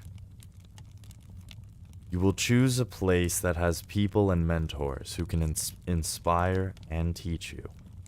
A job with mediocre pay has the added benefit of training you to get by with less, a valuable life skill. If your apprenticeship is to be mostly on your own time, You will choose a place that pays the bills, perhaps one that keeps your mind sharp, but that also leaves you the time and mental space to do valuable work on your own. You must never disdain an apprenticeship with no pay. In fact, it is often the height of wisdom to find the perfect mentor and offer your services as an assistant for free. Happy to exploit your cheap and eager spirits, such mentors will often divulge more than the usual trade secrets. In the end, by valuing learning above all else, you will set the stage for your creative expansion, and the money will soon come to you. Number 2. Keep expanding your horizons. For the writer Zora Neale Hurston, 1891 to 1960, her childhood represented a kind of golden age. She grew up in Eatonville, Florida, a town that was something of an anomaly back in the South. It had been founded as an all-black township in the 1880s, governed and managed by its citizens. Its only struggles and sufferings came at the hands of its own inhabitants. For Zora, racism had no meaning. A spirited and strong-willed girl, she spent a lot of her time alone, wandering through the town. She had 2 great passions in those years. First, she loved books and reading. She read everything she could get her hands on, but she was particularly drawn to books on mythology, Greek, Roman, and Norse. She identified with the strongest characters: Hercules, Odysseus, Odin. Second, she would spend much of her time listening to the stories of locals as they gathered on porches and gossiped, or related folk tales, many of them dating back to the years of slavery. She loved their manner of telling stories, the rich metaphors, the simple lessons. In her mind, the Greek myths and the stories of Eatonville citizens all blended into one reality, human nature revealed in its most naked form. Walking alone, her imagination would take flight, and she would begin telling her own strange tales to herself. Someday, she would write all of this down and become the Homer of Eatonville.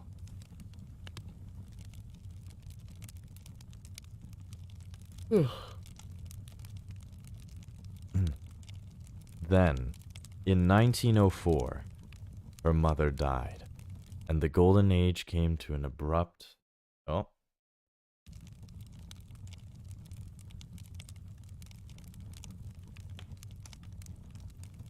Then, in 1904, her mother died, and the golden age came to an abrupt end. It was her mother who had always protected and sheltered Zora from her father, who thought her strange and unlikable. Eager to have her out of the house, he shipped her off to a school in Jacksonville. A few years later, he stopped paying her tuition and essentially abandoned her to the world. For 5 years, she wandered from one relative's house to another. She took up all kinds of jobs to support herself, mostly housekeeping. Thinking back to her childhood, she could remember a sense of expansion, learning about other cultures and their history, learning about her own culture. There seemed to be no limits to what she could explore. Now, it was the opposite. Worn down by work and depression, everything was tightening around her, until all she could think about was her own tiny world, and how sorry it had become. Soon it would be hard to imagine anything besides cleaning houses. But the paradox is that the mind is essentially free. It can travel anywhere, across time and space. If she kept it confined to her narrow circumstances, it would be her own fault. No matter how impossible it seemed, she could not let go of her dream to become a writer. To realize this dream, she would have to educate herself and keep her mental horizons expanding by whatever means necessary.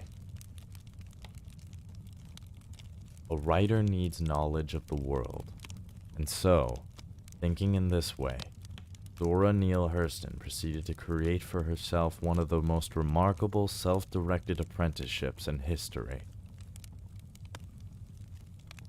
Since the only jobs she could get at that moment were house cleaning, she managed to land work in the homes of the wealthiest white people in town. There, you would find plenty of books. Snatching a few moments here and there, she would read portions of these books on the sly, quickly memorizing passages so she could have something to go over in her head in her free time. One day, she discovered a discarded copy of Milton's Paradise Lost in a garbage can. It was as good as gold for her. She took it wherever she went, and read it over and over. In this way, her mind did not stagnate. She had created for herself a strange sort of literary education. In 1915, she landed a job as a lady's maid to the lead singer of an all-white traveling troupe of performers.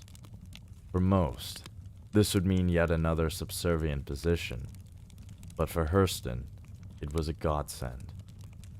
Many of the members of the troupe were well educated. There were books everywhere to read, and interesting conversations to overhear. By observing closely, she could see what passed for sophistication in the white world, and how she could make herself charming to them with her stories of Eatonville and her knowledge of literature.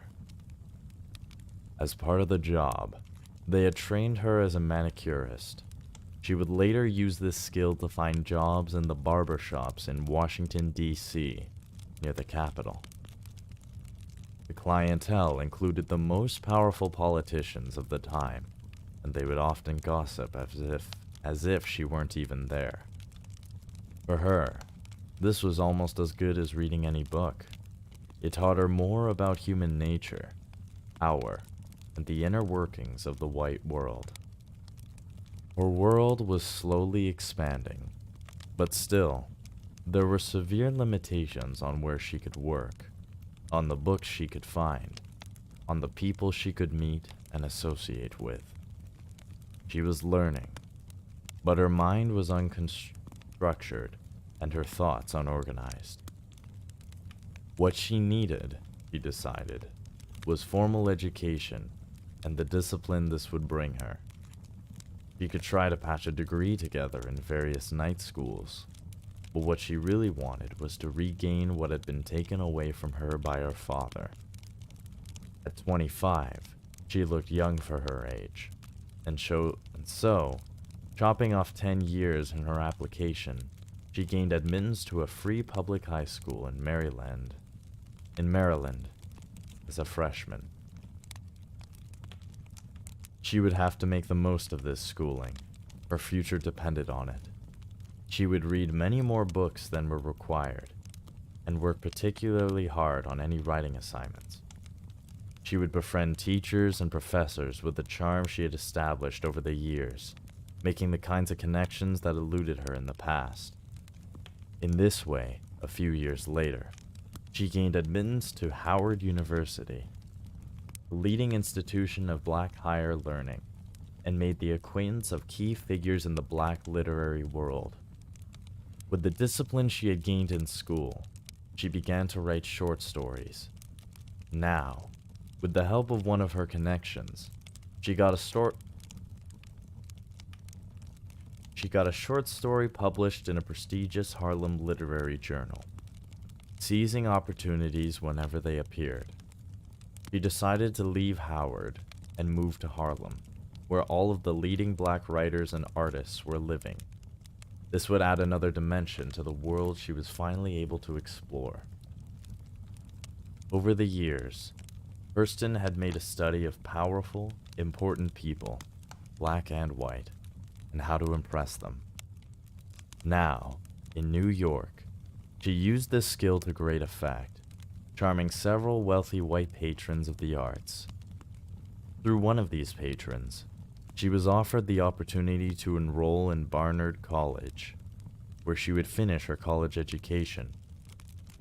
She would be the first and only black student there.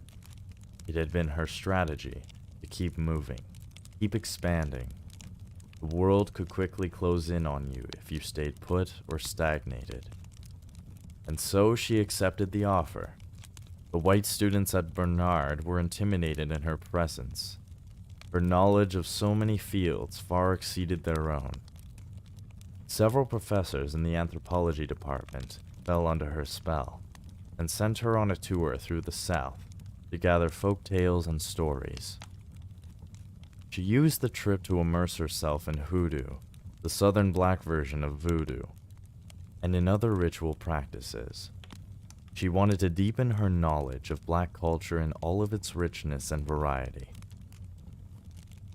In 1932, with the Depression raging in New York, and her employment opportunities drying up, she decided to return to Eatonville. There, she could live cheaply, and the atmosphere would be inspiring. Borrowing money from friends, she proceeded to work on her first novel. From somewhere deep inside, all of her past experiences, her lengthy and multifaceted apprenticeship, rose to the surface. The stories from her childhood, the books she had read here and there over the years, the various insights into the dark side of human nature.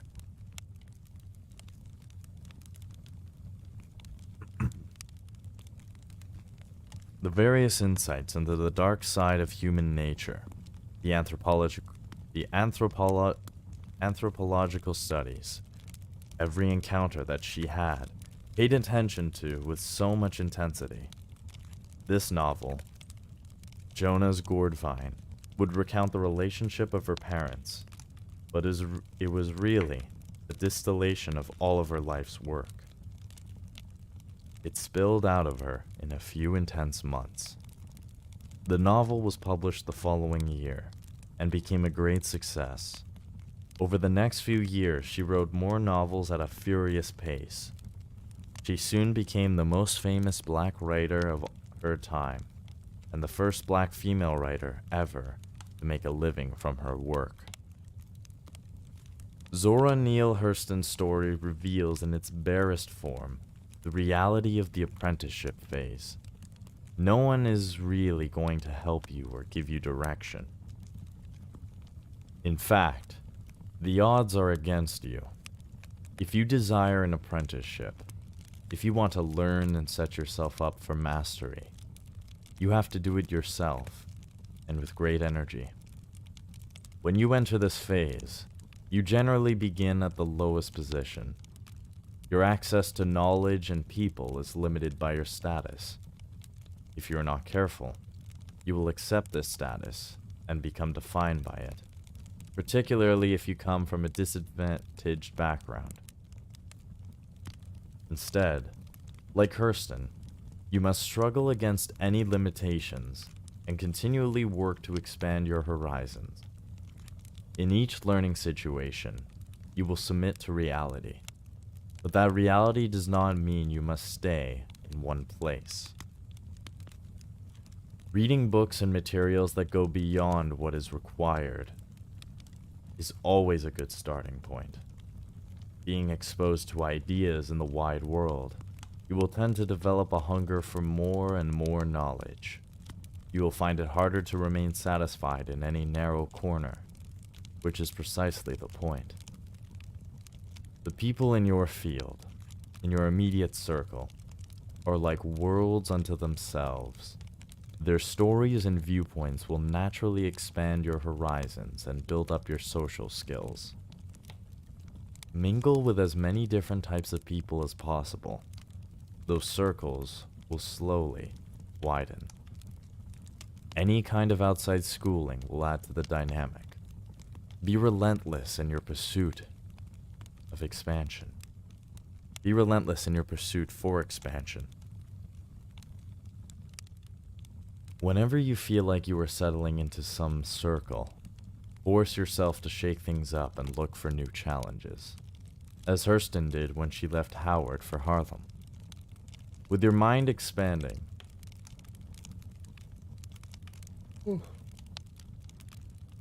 excuse me.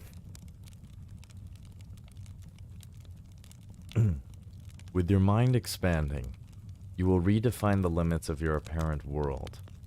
Soon, ideas and opportunities will come to you, and your apprenticeship will naturally complete itself.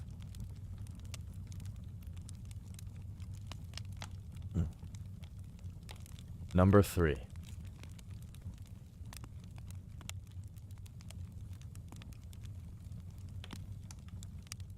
Number 3.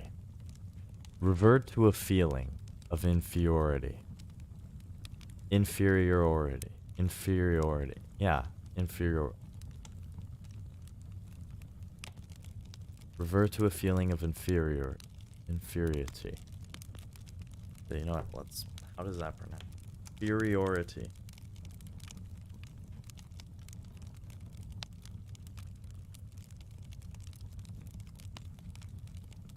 Revert to a feeling of inferiority. Attending high school in the late 1960s, Daniel Everett was a bit of a lost soul. He felt trapped in the California border town of Holtville, where he grew up, and totally disconnected to the local cowboy way of life. As narrated in Chapter 1, see page 31. Everett had always been drawn to the Mexican culture that existed among the migrant workers on the margins of town. He loved their rituals and way of life, the sound of their language and their songs. He seemed to have a knack for learning a foreign language and picked up Spanish rather quickly, gaining a bit of entree into their world. To him, their culture represented a glimpse of a more interesting world beyond Holtville, but sometimes he despaired of ever really getting away from his hometown. He began to take drugs, for the time being at least. They offered an escape. Then, when he was 17, he met Karen Graham, a fellow student at his high school. Everything seemed to change. Karen had spent most of her childhood in northeastern Brazil, where her parents had served as Christian missionaries. He loved to hang out with her and listen to her stories of life in Brazil. He met her family and became a regular guest at their dinners. He admired their sense of purpose and dedication to their missionary work. A few months after meeting Karen, he became a born-again Christian, and a year later, they were married. Their goal was to start a family and become missionaries themselves.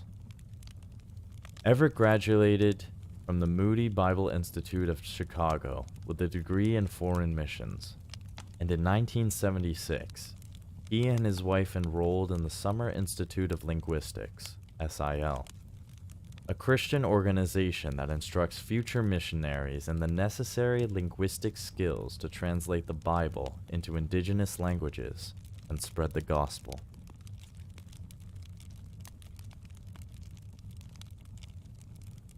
After going through the coursework, he and his family, which now included 2 children, were sent to SIL's jungle camp in the region of Chiapas in southern Mexico to prepare them for the rigors of missionary life.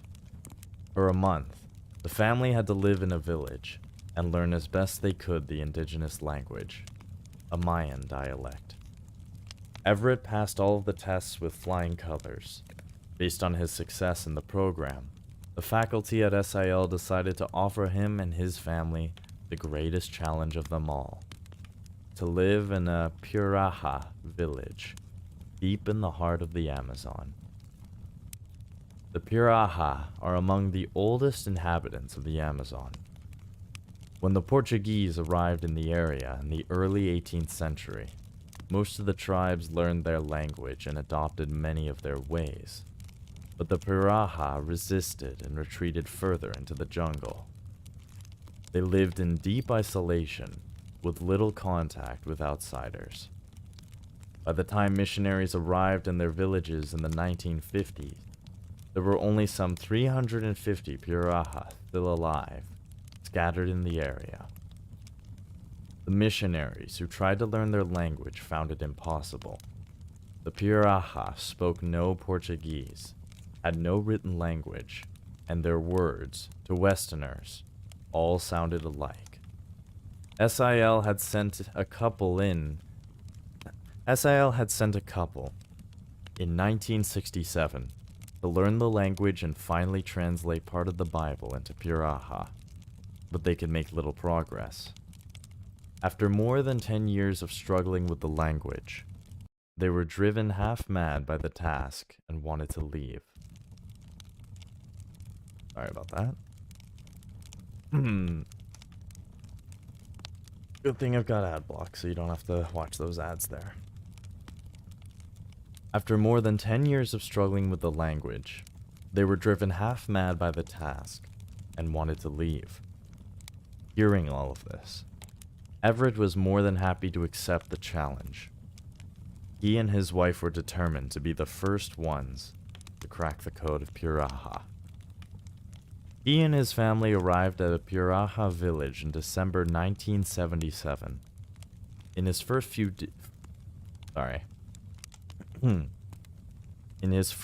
days there, Everett used all of the strategies he had been taught. For instance, holding up a stick and asking their word for it, then dropping the stick and asking for the phrase to describe the action.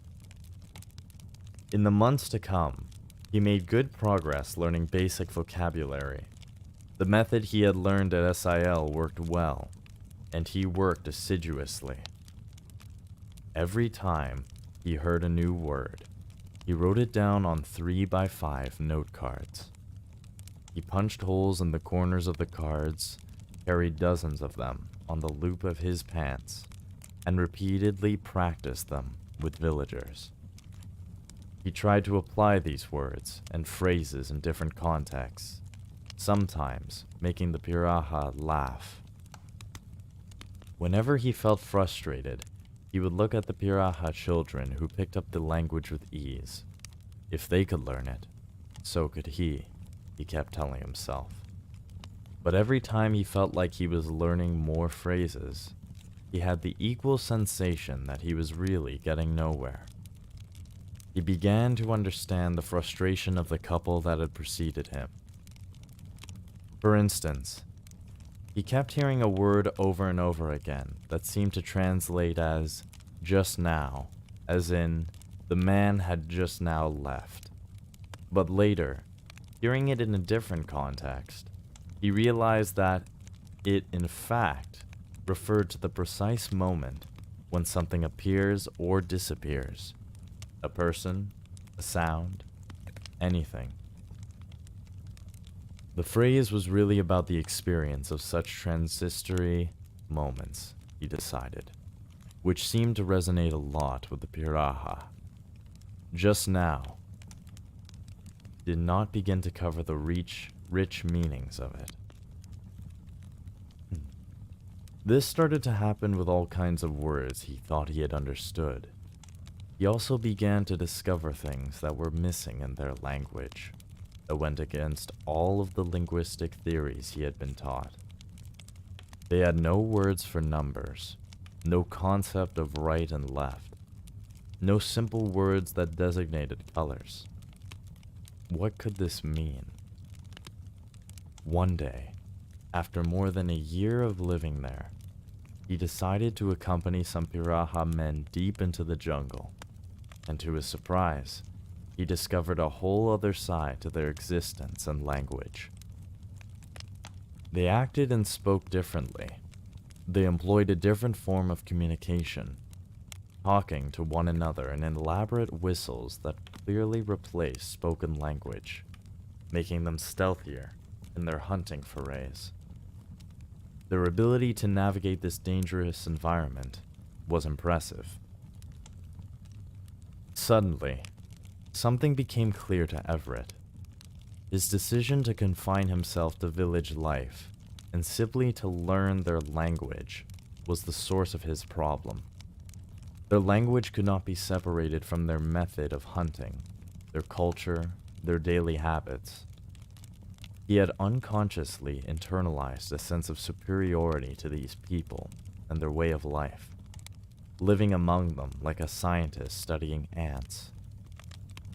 His inability to pierce the secret of their language, however, revealed the inadequacies of his method. If he wanted to learn Piraha as the children did, he would have to become like a child, dependent on these people for survival, participating in their daily activities, entering their social circles, feeling in fact inferior and in need of their support. Losing any sense of superiority would later lead to a personal crisis, in which he would lose faith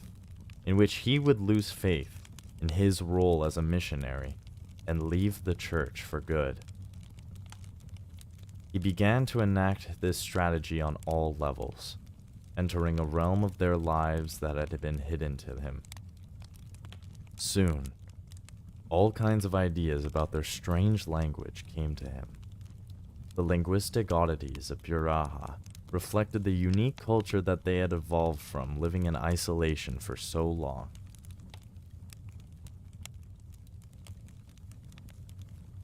Participating in their lives as if he was one of their children, the language came alive from within, and he began to make the kind of progress in Piraha that had eluded everyone else before him. In his apprenticeship in the jungles of the Amazon, that would later lead to his career as a groundbreaking linguist, Daniel Everett came upon a truth that has application far beyond his field of study. What prevents people from learning, even something as difficult as Piraha, is not the subject itself. The human mind has limitless capabilities, but rather certain learning disabilities that tend to foster and grow in our minds as we get older. These include a sense of smugness and superiority whenever we encounter something alien to our ways, as well as rigid ideas about what is real or true, often indoctrinated in us by schooling or family. If we feel like we know something, our minds close off to other possibilities. We see reflections of the truth we have already assumed. Such feelings of superiority are often unconscious and stem from a fear of what is different or unknown. We are rarely aware of this, and often imagine ourselves to be paragons of impartiality. Children are generally free of these handicaps. They are dependent upon adults for their survival, and naturally feel inferior. This sense of inferiority gives them a hunger to learn. Through learning, they can bridge the gap and not feel so helpless. Their minds are completely open. They pay greater attention. This is why children can learn so quickly and so deeply. Unlike other animals, we humans retain what is known as neoteny,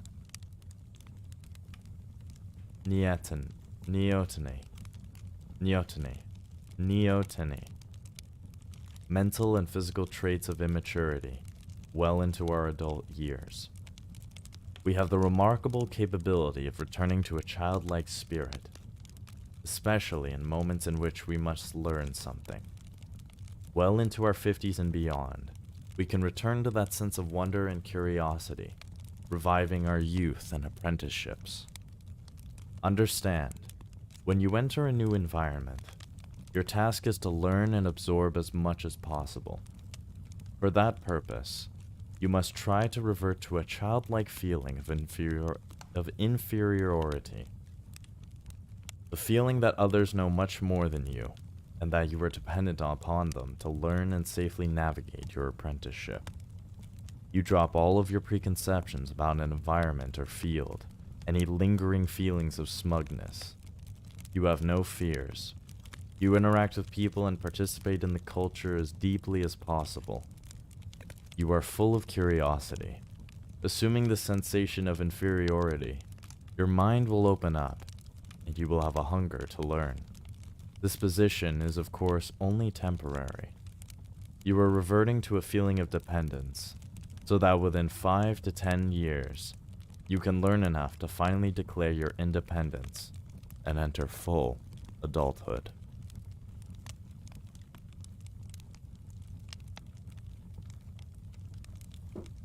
And I think that is a good place for us to stop for today. Lots of really good stories, and lots to learn from these stories too.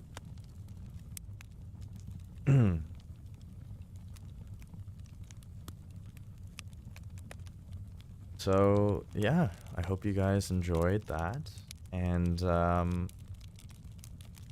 there will be no stream tomorrow, but we're gonna pick things up again next week on Monday. I know this week was a bit shorter, but you know, it was Christmas and Boxing Day and all that fun stuff, so we're gonna pick back up again next week on Monday, and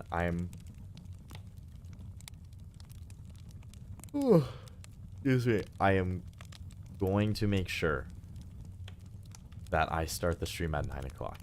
I know I said that before, but I am going to make sure that I am on ready at 9 o'clock for the stream. So,